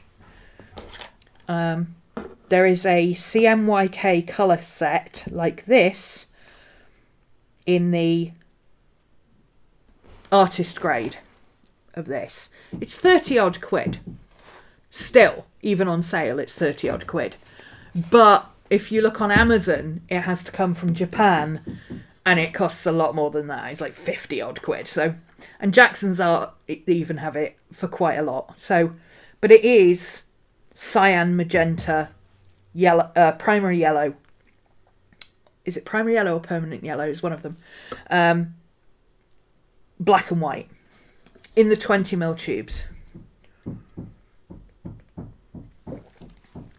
And I was thinking those would be useful. Now, I do already have pea yellow and magenta.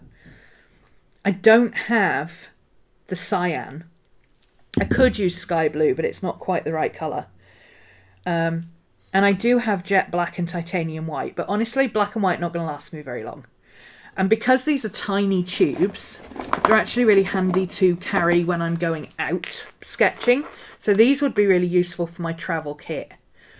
I might I might get the larger set while it's on sale, and then swap these 5 colours out into my travel kit. I'm trying to get maximum payoff of colour without spending a huge amount of money, because these Holbein are expensive. But I feel a little bit limited in the amount of colours I have. Now the other gouache that I've got the Arteza gouache, which I use in my art journals, to be honest.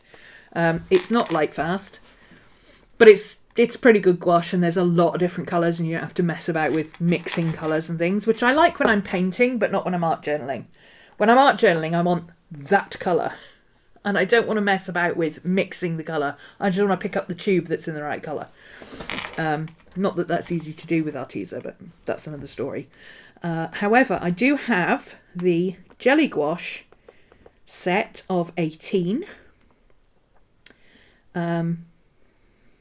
But I actually use 12 of the colours. Both the whites went mouldy, so I didn't replace them or anything. I just use regular white. I've got a big thing of Winsor & Newton at the moment that I use with this, but that's what I want the Pebeo gouache for, because it's cheap and nasty. It's like £9 for a 200ml thing. That'll do for mixing. And then I can keep the titanium white.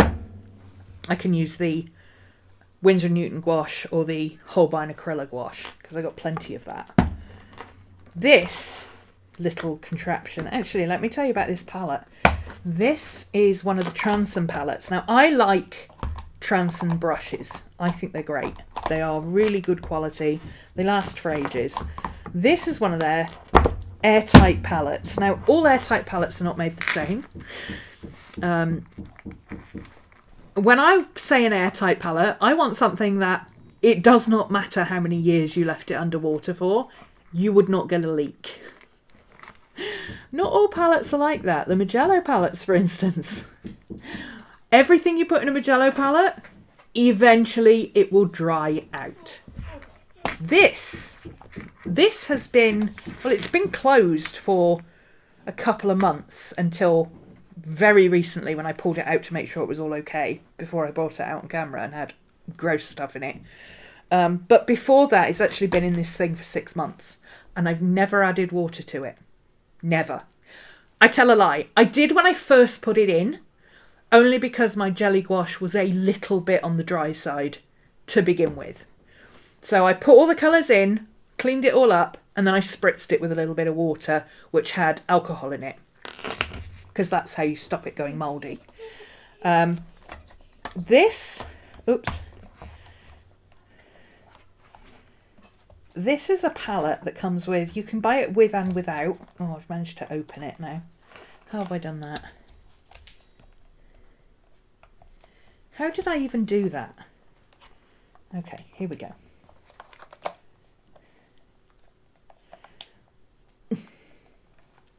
Oh, because I'm pulling 2 parts of it instead of 1. Okay. This is a bit tricky to open. I did have the knack of it. Oh, there we go. I've done it. This is a pot. Water pot. Now, I have several of these kind of pots, because every time I buy a treat bag or anything like that, because they wear out so fast, dogs, and they got grotty and everything. So every time I buy a treat bag, it comes with a free water cup, which comes on a carabiner. But this has things for your paintbrushes, which when you're out in the field is actually really useful, because you don't want to be putting your paintbrushes down. It's also got 2 rests across the top. The payoff you get for that, unfortunately, is that it's a bit of a pain to get it out. There's a trick to it. You lift one to get it out. So you lift this to get it out. And then you lift both of them to get the lid off. But it is really handy having this. Now, I don't want to take my Winsor & Newton gouache out in the field with me in a big palette, because it will dry out and then it will crack and it will be horrible. But I'm thinking I might get another one of these, because the palette on its own is about £10 on Amazon, and the cup with it is about £12 on Amazon. So they come in 3 different colours, a fuchsia, a blue and a black. So I might get a fuchsia one so I can tell which one is which. And then I can put just a small amount of gouache in it every time I go out. But look at this. This has been, 6 months plus 3 months plus a couple of weeks. Let's round it up to 10 months. That's how long this has been in here. Now, the only thing I have a bit of an issue with, because I don't get getting gunk on my hands, I wish this had a little flap on it that you could pick it up with. But it doesn't. You have to get your fingernail under the corner of it, which is gross. But this it individually seals every single thing. Which, with this jelly gouache, is fantastic, because it gets all over the lid. Because it's a travel thing and it goes everywhere. But look, yellow is looking a little bit dodgy. I mean, it still comes off on the brush, but I would add water to that before I used it. The cream is also looking a little bit like it could do with some water, and the blue is looking like it could do with some water. Now, given that that's those 2 corners, I'm wondering, although the brown is okay, I wonder if that's to do with the colour, because the lighter colours dry out a lot faster. Or is it to do with the fact that I didn't seal it properly, maybe? Or, looking at this, I mean, there's paint on this corner. There's paint stuck here that should have been wiped off. So that might have affected the seal. But this is 10 months of being in this palette and there's nothing wrong with it. White. I will put a link to it under the video, yeah. It'll be an Amazon UK affiliate link. And I have an American link, I have an American affiliate as well, if I can find it on the American site, because I don't know if Transon's available in America. But yeah, this is fantastic. You could even use this for acrylic or oils or anything. This is the best palette I've found so far. And like I say, apart from the fact that it's a bit difficult to get it apart initially until you get the knack of it, and this could do with, you know, like when you have like yogurt pots and stuff, have a little pulley tab on the edge. That's what it could do with, just a little bit that sticks out that's a pulley tab, so that you can grab hold of the tab, because otherwise you get paint everywhere. Because the paint gets on here. Unless you're leaving it on the desk. If you're leaving it on the desk, it's not going to get dirty. But the whole point of these is that they're travel palettes.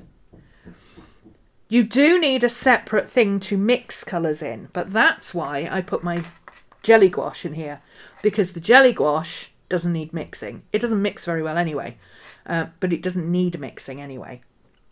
I've got enough colours here to be able to do what I need. I do usually have just a small dish, usually something about this big, like an old Pringles lid. Pringles cans here, because they're foil. They're the foil, what are they called? Zetra, something like that. You can actually recycle them here, but the lids are not recyclable. So I keep the lids, wash them, and just use them as odd paint palettes. So I take one with me when I go out and about, and when I'm done with it, I just chuck it in the bin. It's not recyclable anyway.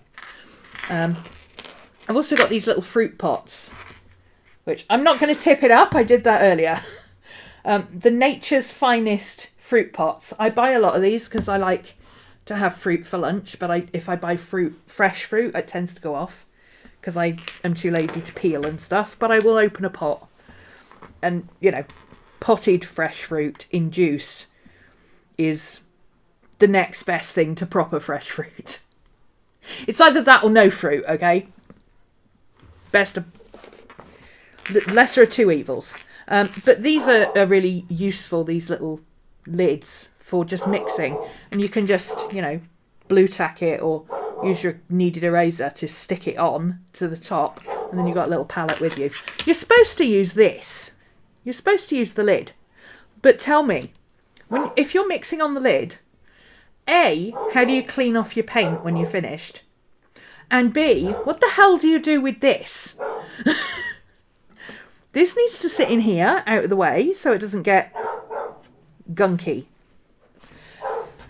Anyway, I don't have all 18 colours because some of them went off and some of them I don't use. But I have 12 colours in here. As it happens, my Winsor & Newtons, once I add the burnt sienna that I need, I've got 12 colours. 1, 2, 3, 4, 5, 6, 7, 8, 9, 10, 11, 12. Plus my black and white. But my black and white I wouldn't put in here anyway. I would take that with me. I would take small tubes with me. Because you never know how much white or black you're going to need.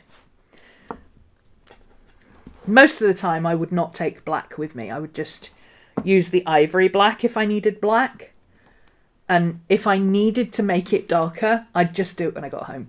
So I'd only be taking titanium white with me, and I've got a little thing of that. So let's do each one. Oh, this cream is actually quite totally viable. Nothing wrong with it. It's a little crusty in one corner, but it actually is fine. Now these don't have colour names, so I'm just going to swatch them. You can't buy these jelly gouache separate anyway. I just want to know what colours I've got. Because obviously I don't want to go buying colours in other gouache that I don't really need immediately. See you later-ish. That I don't really need immediately because I've already got them in the jelly gouache. Once I run out of these, which once I get out urban sketching again, if it ever gets warm again, that'll be... This will get used up really quick, and this is all I've got left of my jelly gouache. That big set of 18 jelly gouache, yeah, this is all I've got left of it. Oh yeah, the yellow definitely needs some water. I'm not going to do that now. But basically all I do is get a dropper, a water dropper, put the water in, leave it overnight, and then tomorrow I'll come in with a cocktail stick and just mix it all up. I don't understand why people spend all this time pulling their jelly gouache out of the pots and putting it on a mixing thing and getting a palette knife and mixing it up and and all this time-consuming thing. You don't need to. The whole point of jelly gouache is that it never fully dries on its own until... It dries on paper, but it never fully dries like this unless you leave it out in the air. If you've got it in a sealed palette, you don't need to worry about it. Very occasionally, the lighter colours will dry out, as mine have. The dark colours, the dark colours never dry out. They're very difficult to get to dry. But these have, I want to say polymer, but I don't think that's the right. I don't think that's the right word. It's a silicon-based type something or other that holds water. It's not the same as, but it's very similar to, you know, those little pellets in a pot that you get that absorb water. You use them if you've got a damp cupboard or something. You put them in there and it'll absorb all the water out the cupboard into the crystals. And the crystals hold the water. It's that kind of stuff. I forget what it's called. Can you tell what I did at 4 AM one morning when I couldn't sleep? What is jelly gouache made of?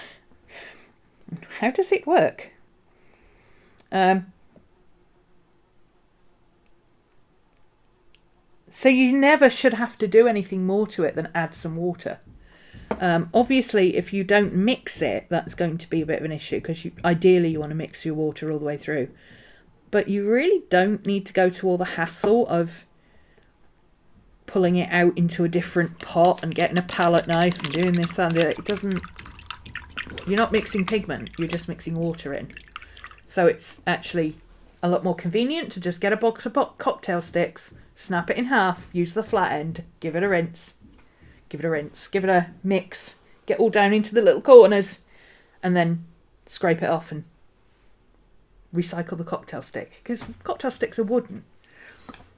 Bamboo ones can go straight in the recycling bin.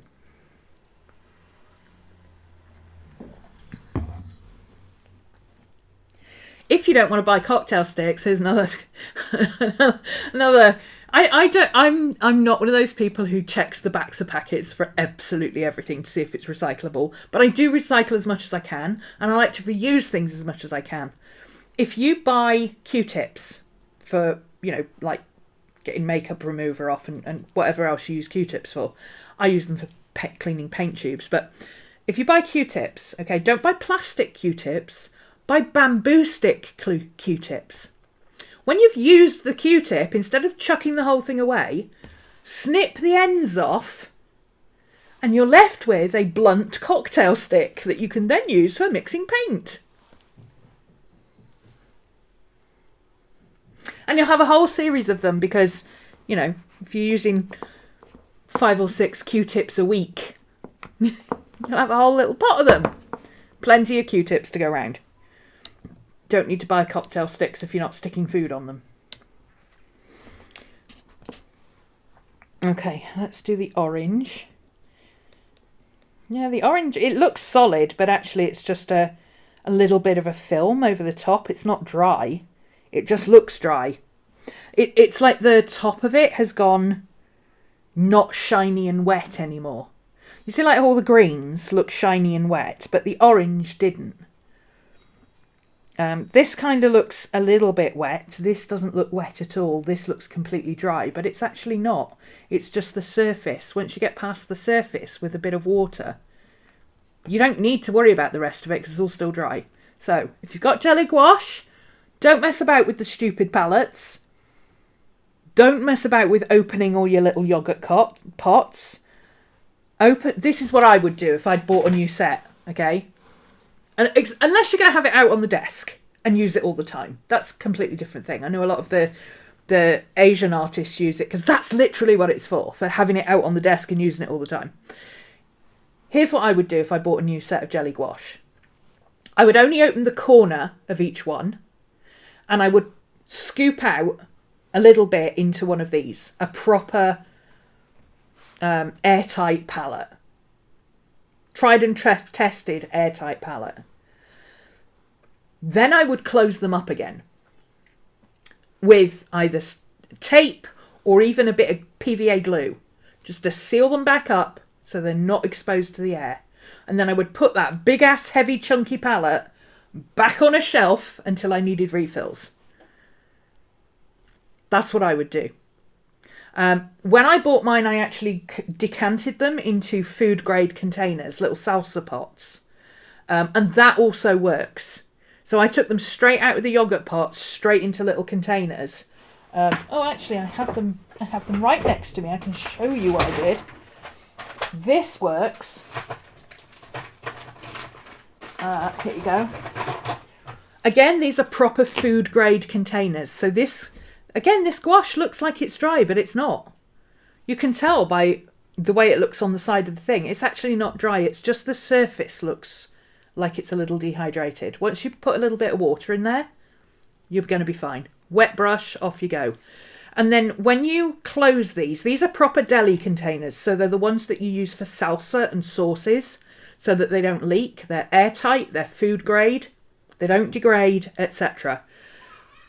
And when you close them up, make sure you burp them like you would with food. You know, you just push your finger in and lift the tab a little bit to make sure there's no excess air. And then, I mean, I haven't used this in 2 years. It's perfectly fine, look. There's nothing wrong with it. My white went mouldy. Both my whites went mouldy. The whites, I might give them a second chance. But I think, in all honesty, I would probably just bin the whites because I think it's weird that both my whites went mouldy. It should have been all my paints or none of the paints, but both my whites went mouldy. And I didn't do anything different with them than I did with the rest of them, so it's got to be the paint itself. And a lot of people say that the whites go mouldy. And it's not nice mould either. By nice mould, I mean it's not like, oh, that's cute, I think I'll paint it. No, it's horrible, nasty, grotty, hairy mould. No, we don't like that. What bothers me is if that one paint can go mouldy, then it doesn't take a lot of time to have spores spread from one to the other. So, you know, if you're not checking your paints very often because they're in storage, because you're filling it up in a palette, the stuff in the palette might be fine because it's getting regular air, it's getting regular use, it's, you know, it's not in a dark, damp place where mould can grow. But even with alcohol in them, the whites went mouldy. So I would just bin the whites and just get a cheap, like, Pebeo or something, and then a tube of white titanium. Or gel pen. I mean, gel pen works too. To be honest, the whites in these sets weren't that great. Even what was supposed to be titanium white wasn't that good. Hi, Maddie. I know, I see you. Okay, where are we now? Let's do red and then go into pink and purple and blue. See, that red looked completely dry and it's not at all.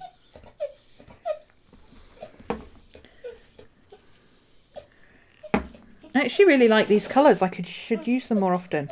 Why don't I pull this paint out more? Oh, because it's my travel set and I haven't travelled anywhere in half a decade. Maddie, stop. No, stop. Settle. Settle, please. Good girl. Good girl. She's telling me it's getting cold and I need to shut the door. These are really good colours.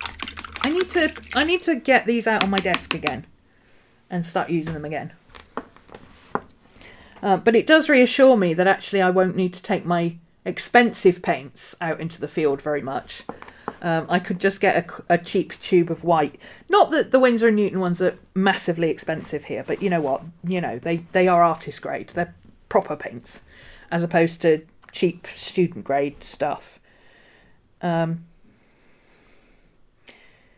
Oh, this is a little bit dry. This could... Okay, this... Oh, it's all right underneath. But the top of it is just a little bit clumpy. So that could do with a bit of water and a stir. So that's 3 of them so far.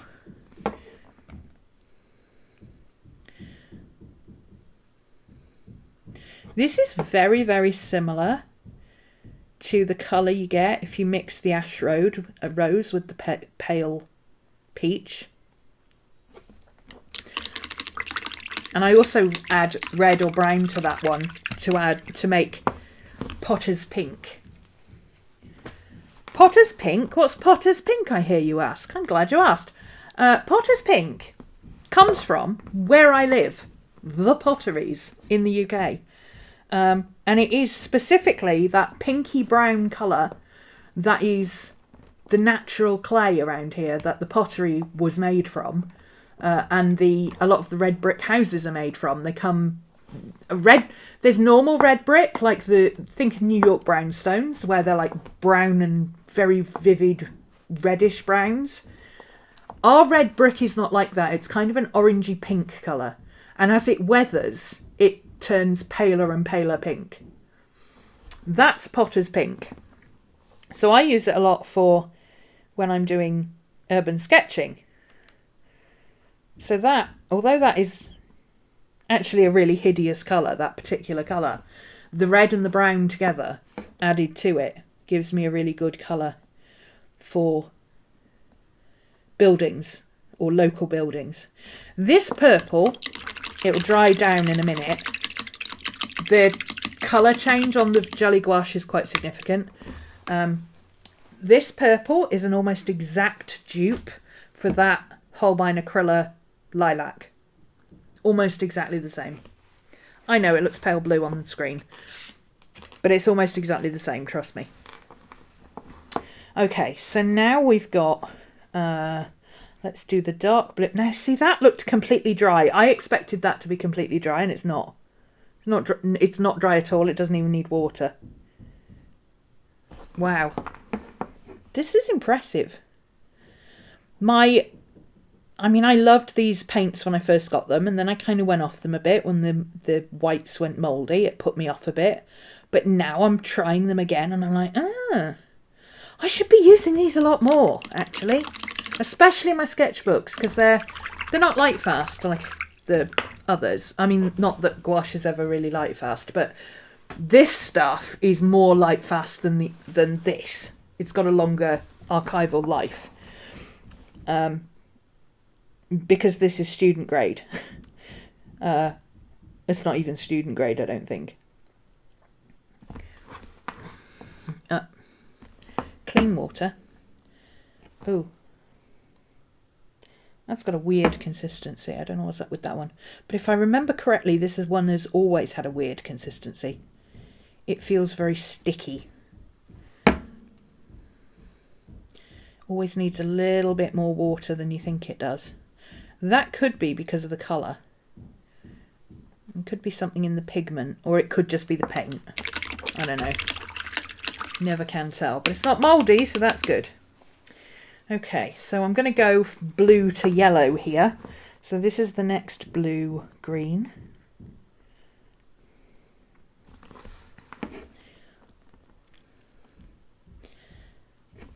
Having seen various reviews of people who've used these jelly gouache consistently, I think instead of the Artex, which is the brand I've got, I didn't buy them. I wasn't going to buy them. I didn't think there was much point. But somebody bought them for me. One of my patrons bought them for me. And I actually quite liked them, surprisingly, until the mould issue. But I think if I was buying them myself second time round, I wouldn't go for the Artex ones. First off, the mould thing put me off. But also the colour variety in the Mia gouache, jelly gouache, is better. You get a better selection of 18. You get a better selection of 24. Rather than having lots of weird greens that you could actually mix yourself. So, yeah, that's what I would go. I think that's the next one. That's what I would do. God, this one's wet. This one's completely wet. I would get the Mia ones rather than a knockoff brand. Unless it was a first time purchase and I just wanted to play around with it and see how it worked, and I was going to go through it quite quickly, then the Artex would be fine. I think the problem with the Artex, like I say, as long as it's in an airtight palette, it's not really an issue. And although the palette is big and chunky and heavy and it doesn't come with a clean mixer, that's the other thing. The Hemi gouache comes with a white palette inside, whereas the whole of the Artex boxes is the same hideous colour. Mine was bright yellow. The Hemi ones, you can get a white box if you want, but you can also get coloured boxes, and they come with brushes as well, some of them. Some of the bigger sets come with matching coloured brushes, which is awesome. And a little thing to put, a little space to put your brushes in. So it's a complete set. But it also comes with a removable palette, which I like. I don't like the fact that you had to use the lid and then you have to try and wash the lid with the paints in it, or you have to remove all the little containers and put it back, that's too much faffing for me. I just want a plate. Just give me a plate to mix on that I can take to the sink and wash, which is what Mia does. So I think if I was going to get another set of jelly gouache, I would probably get the 24 set of Hemi Mia. I don't think you need the 52. I think that's too many colours. 18 isn't quite enough. The 24 set has a lot of convenience colours that are really nice. So yeah, I would go with that. Okay, I'm going to do this yellow green next. This is the spring green again. And again, it looks just like the spring green in the Holbein. Maybe a little bit more muted. Almost like it's the spring green with a little bit of white in it, almost. It's not quite as vivid, but it's close enough. It's close enough.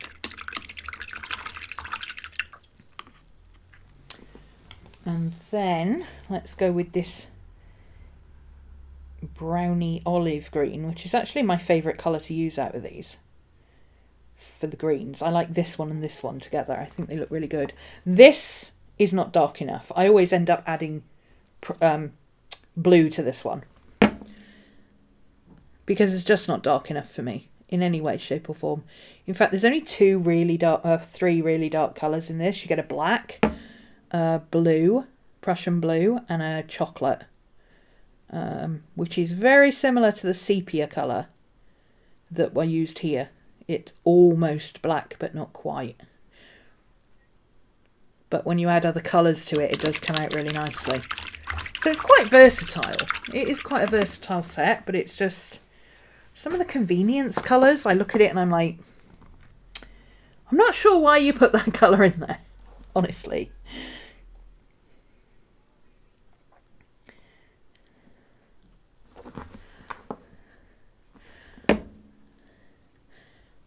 So this is the brown. It is a really nice brown. It's more of a dark chocolate than the 95% cocoa of the sepia, but it is very much sepia, not red brown. It's kind of tree trunks at night brown. I suspect this set is akin to the Studio Ghibli kind of colours, because all the hot colours are very, very vivid and all the cool colours are really muted, and that's quite a common thing in those films, isn't it? That the stuff is very vivid and bright, but the landscapes are very muted and pushed back. And then I think this is black. I'm not entirely sure, but I think this is black. And I think it's jet black. Yeah, it's jet black. Black.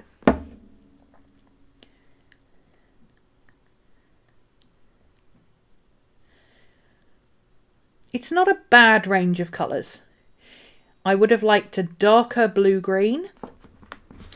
I would have liked this green to be much darker, and I would have liked this green to be more like that, more emerald.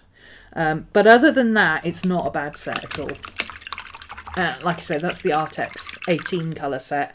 But I personally, unless you're on a budget, I would go, or a tight budget really, because none of these are particularly expensive, the Jelly Gouache. If you're on a tight budget, get the Artex ones.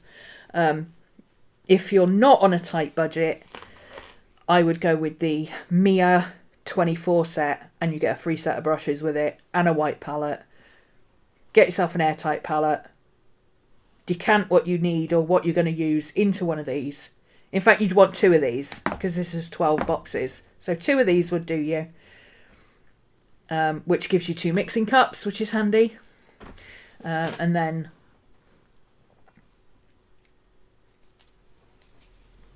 put the entire container. I mean, the Himi container seems to be a little bit more airtight than the Artex one. The Artex one didn't even have a seal on it. The Mia ones seem to have like a seal around the edge. So I suppose if you're using it every day and it's getting taken in and out and getting some air, it would be fine. But if you're going to store it, I would put it in a Ziploc bag. Put it in a freezer bag or a Tupperware pot or, anything else that's airtight. And then put it somewhere cool. Maybe even store it in the fridge. So this is a bit of a pain to get back on. But because it's silicone, you can actually burp all the sections, which means you can take all the air out of it, which is good. Make sure it's down around the edges. And there you go. I have dropped this and it hasn't cracked. It hasn't split. It's got a lot of scratches on, but it hasn't cracked. It hasn't split. And usually what I find is, yes, the lid can come open if you catch it in the wrong place, although it's hard to get the lid open in the first place. If you do get the lid open, it's very hard to get this off. This doesn't usually come off. So it's idiot proof as well. So, right. So there's my gouache. I've actually got a really good range of gouache here. This is a really good range. I do think with a black and a white, well, I've got a black, with a decent white or a half decent white, I think I could use this on its own for taking out and about. Because that is a really good range of colours, and anything darker that I need, I mean, if I need a darker green, I can add the blue to it. If I need a brighter green, I can add some, well, there's no bright blue. There's no bright blue, that's, why isn't there a bright blue? That's slightly annoying that there isn't a bright blue. I never even noticed that before. There's no bright blue. That's the nearest you got to blue. Huh. Maybe that was one of the other colours. Because I've only got 12 here out of 18. Maybe the 18, maybe the other blue is one of the 18. Maybe it's in one of these.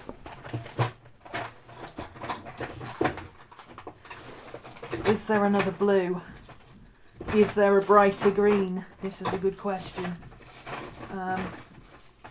No, there isn't. Oh, hang on. Hang on. Is that the colour I'm looking for? Oh, there you go. That's more like it. That's the blue I was looking for. That's a proper blue. Oh. I know. Because I mix this with white to do skies. That's the reason to have a proper blue. Is to do flat skies. So I usually just take that with me.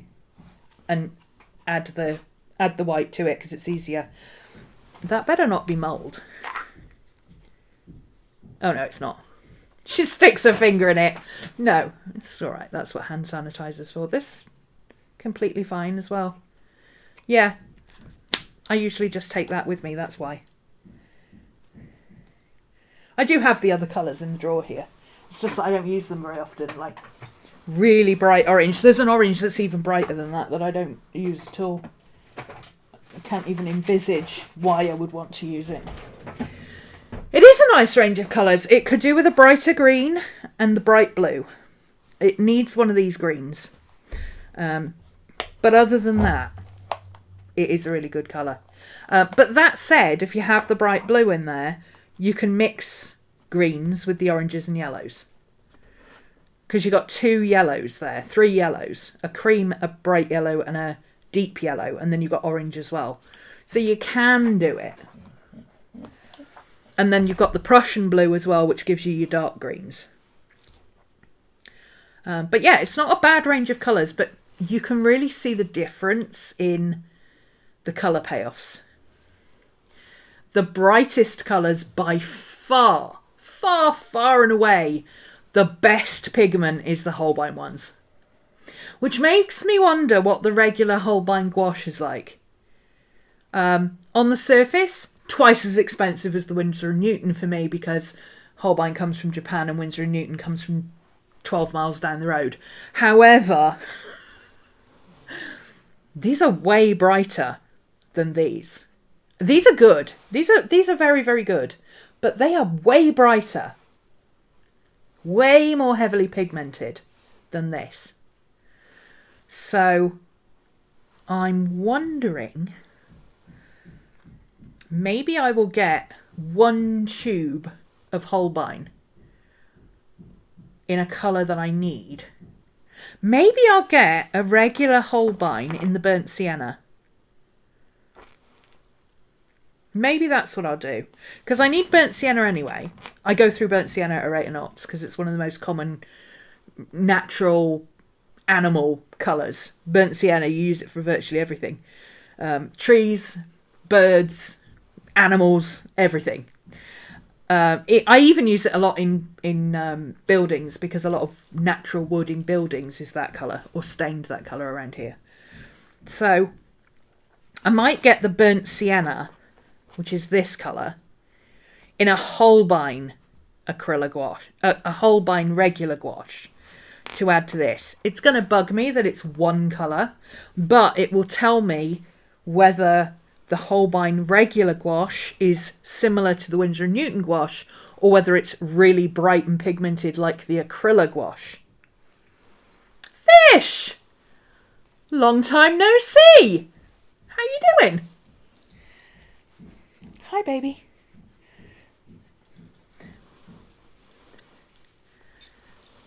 Nice to see you. To see you nice.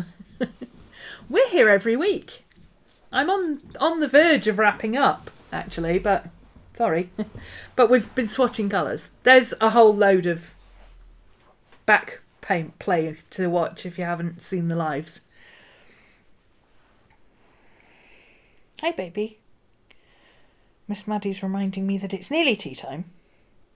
It's not far off tea time, Mama. Not far off tea time. Okay, this has changed how I'm thinking about these. Well, not completely changed. I'm going to use these a lot more. Holy heck. I had forgot. Here's Miss Maddie, look. Who's the Maddie? Hello, Miss Maddie. Say hello to everybody. Look how pretty you are. Look how pretty you are. You need me to get your allergy meds out, don't you? Because, like Mama, you're getting your allergies happening. Hence the red eyes. I know. Hello, baby. Oh, I love you. Mwah. Hello. I love you. Yeah, sorry, I got attacked by mosquitoes down at the pond. Hi. Hello. What a good girl you are. What a good girl. There we go. Okay. I'll be with you in just a few minutes, my love. Oh, you haven't watched? Oh, we've got so many. So many. I do lives, 2-hour lives every week now. And I have been for quite a long time. So you've got plenty to watch. I want to see what the Holbein regular gouache is like. Does it have this colour payoff? Because, much as Winsor & Newton is cheap, I've got a good working set here. If the Holbein gouache is a better colour payoff, which, if it's like this, it is. If it's not, then I'll stick with this, because they're cheap here. But if not, then as I run out of these, I can replace them with Holbeins.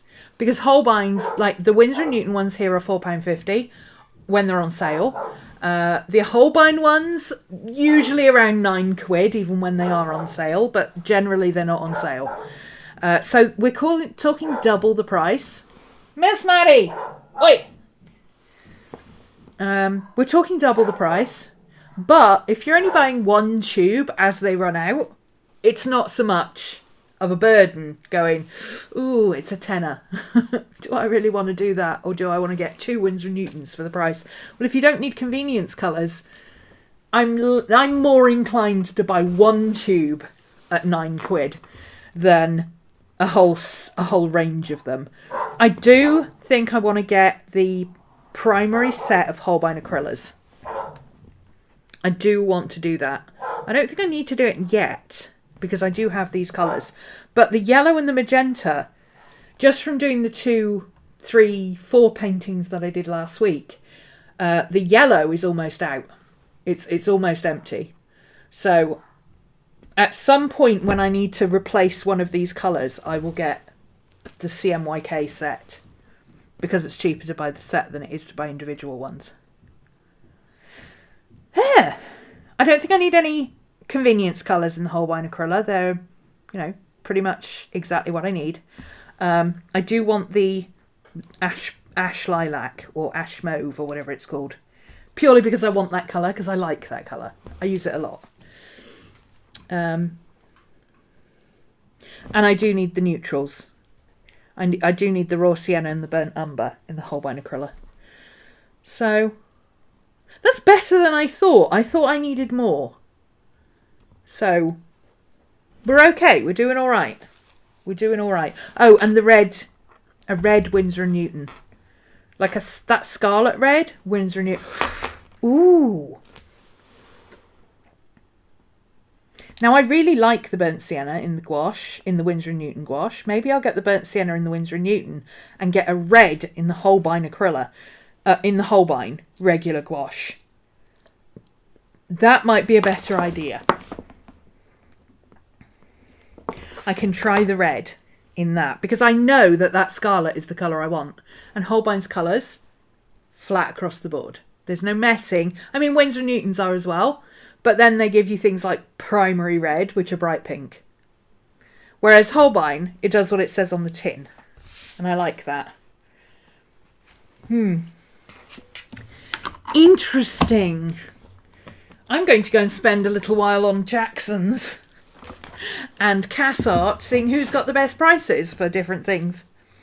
And then adding it all up and working out how much I can get postage for. And seeing which combination gives me the least in postage. Oh, I love shopping. Online. I love shopping online. And in the meantime, I'm going to keep playing with these. Because these colours, man, I can see why I enjoy playing with the Holbein acrylic gouache so much. Those colours, man. Damn. But these are not a bad colour range either. This is good for urban sketching, so that means I don't have to take my expensive stuff out with me. Oh.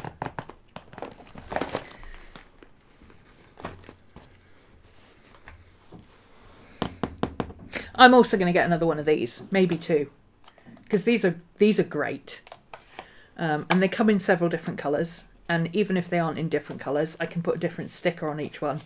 Stickers by Bun. Go check her out on Etsy. I didn't get around to mixing colours today. Maybe I'll have a play with that, because that takes a long time. Maybe I'll do a grid, so you can see the colour range once it's already done. That might be a better idea. I'm not going to do it for the jelly gouache because these don't mix well. You can mix it with white, and you can mix some of the brighter colours into the convenience colours to make them a little bit more vivid. Like if you wanted a really bright lime green, you could add the yellow to that. But mixing these two together, not good. Not good at all. I think because there's too many pigments. Once you get more than 3 or 4 pigments in a paint, it becomes really difficult to mix them. Most of these have maximum 1 or 2 pigments. Whereas these, because they're convenience colours, even the basic yellow probably isn't just 1 yellow, it's probably 2 or 3. So these don't mix well, because once you add 2 paints together, you start getting 5 or 6 pigments, whereas adding 2 of these together, you're still only at 3 or 4 pigments at most. If that, sometimes. Sometimes you get 2, and that's when you get really beautiful, rich colours. Anyway, I'm going to stop waffling there. I'm going to go and feed my dog and open her dog treats, which is what arrived earlier, her dog treats. She won't get any of those till she's had her dinner, but I did get her a chewy bone. She's outside, so she can't hear me. We don't say that word very loud, because panic and chaos ensues. Anyway, yeah, and I might carry on doing some colour mixing and swatching and, you know, doing some grids.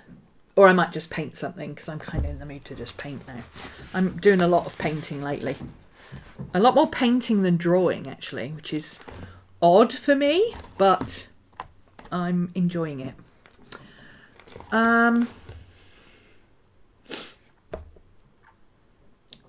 I don't think there was anything else. Oh, there is, actually. There's one more thing. 2 more things. I lied. The best palette I've found for acrylic gouache, I've had a lot of people seen a lot of people saying, oh, I can't find a decent palette to use. Oh, that's pretty. I can't find a decent palette to use because it sticks and it's hard to scrub it off, etc., etc. Don't. You mix plastic with plastic, okay? Oil, you put on a glass surface. Regular gouache, put on a ceramic surface. It keeps it cool, keeps it wet. Acrylic of any kind works better on an acrylic surface because acrylic doesn't stick to acrylic very much. So then, instead of wetting it and getting it all goopy and trying to scrub it off, which will take forever, all you need to do is get another piece of some kind of acrylic. I don't know if this one will work because it's dulled on the edge, but we'll try. This might not work. Something like a credit card. And it scrapes right off. Life hacks with Ro. Yeah, just a simple credit card. And the acrylic will scrape right off the acrylic. And then you can put whatever's left. Just pour boiling water over it. Let it cool slightly. And anything else will just peel off. Da, da, da. This is a piece of plastic, acrylic, piece of clear acrylic that you use for resin. It's a resin base. So when you do built up resin, you use this as an acrylic base. And you build your resin layers up on top of it. They also sometimes use them for mixing the colours into the resin while it's wet.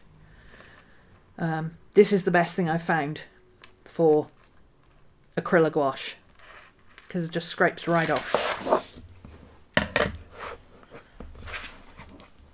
Also, do you remember these that everybody had a few years ago? Maddie!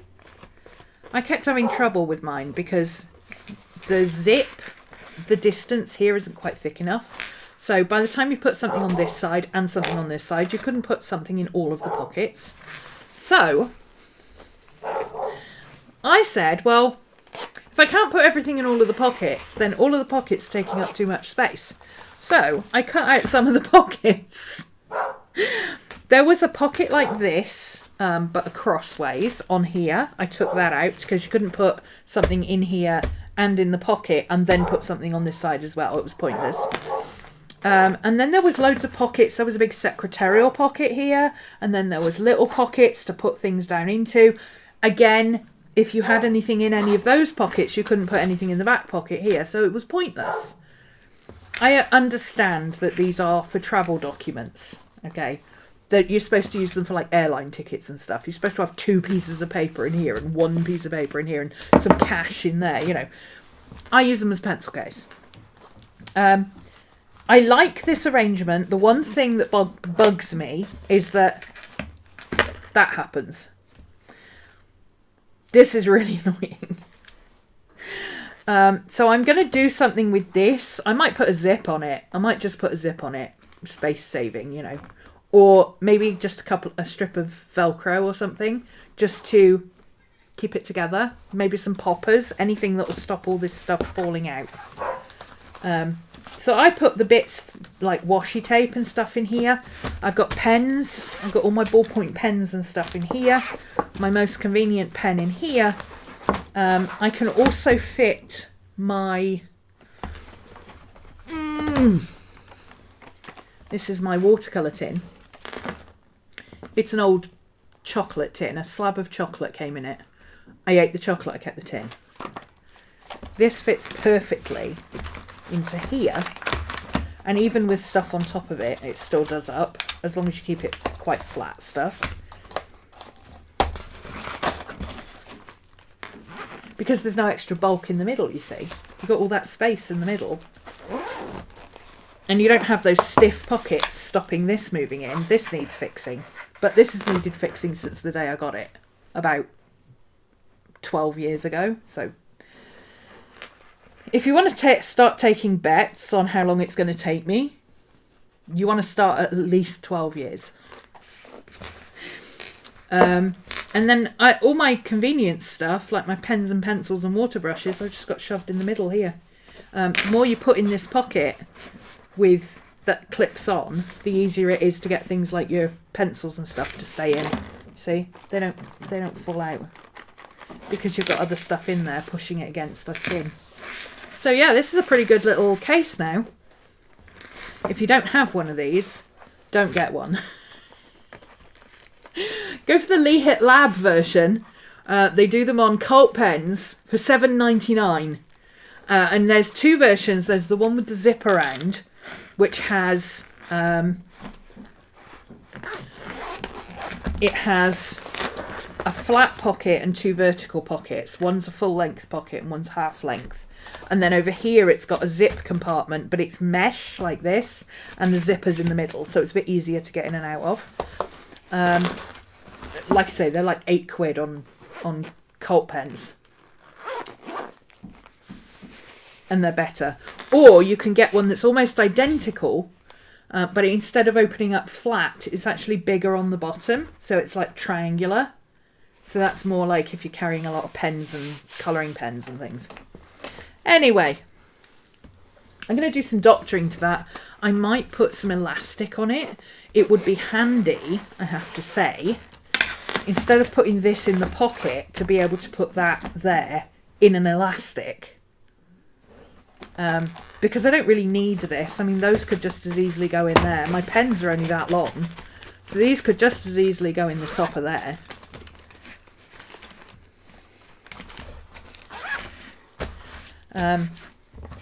I might just put an elastic on here.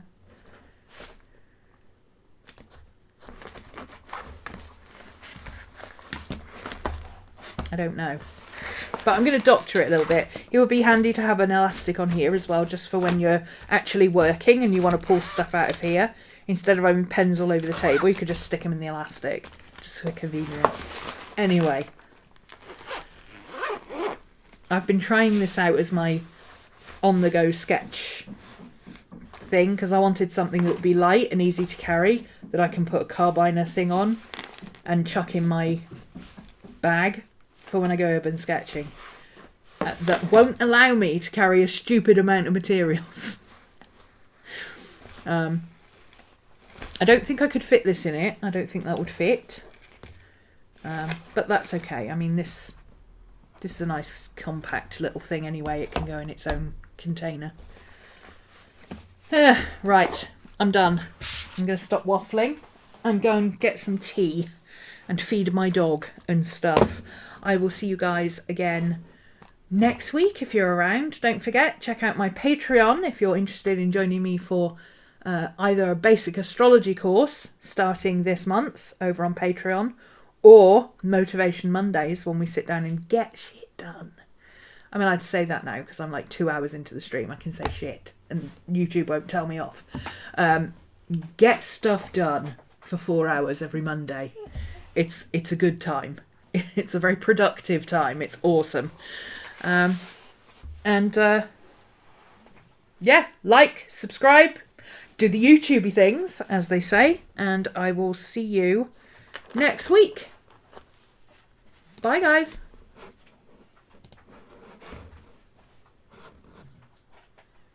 I'm just going to hold this face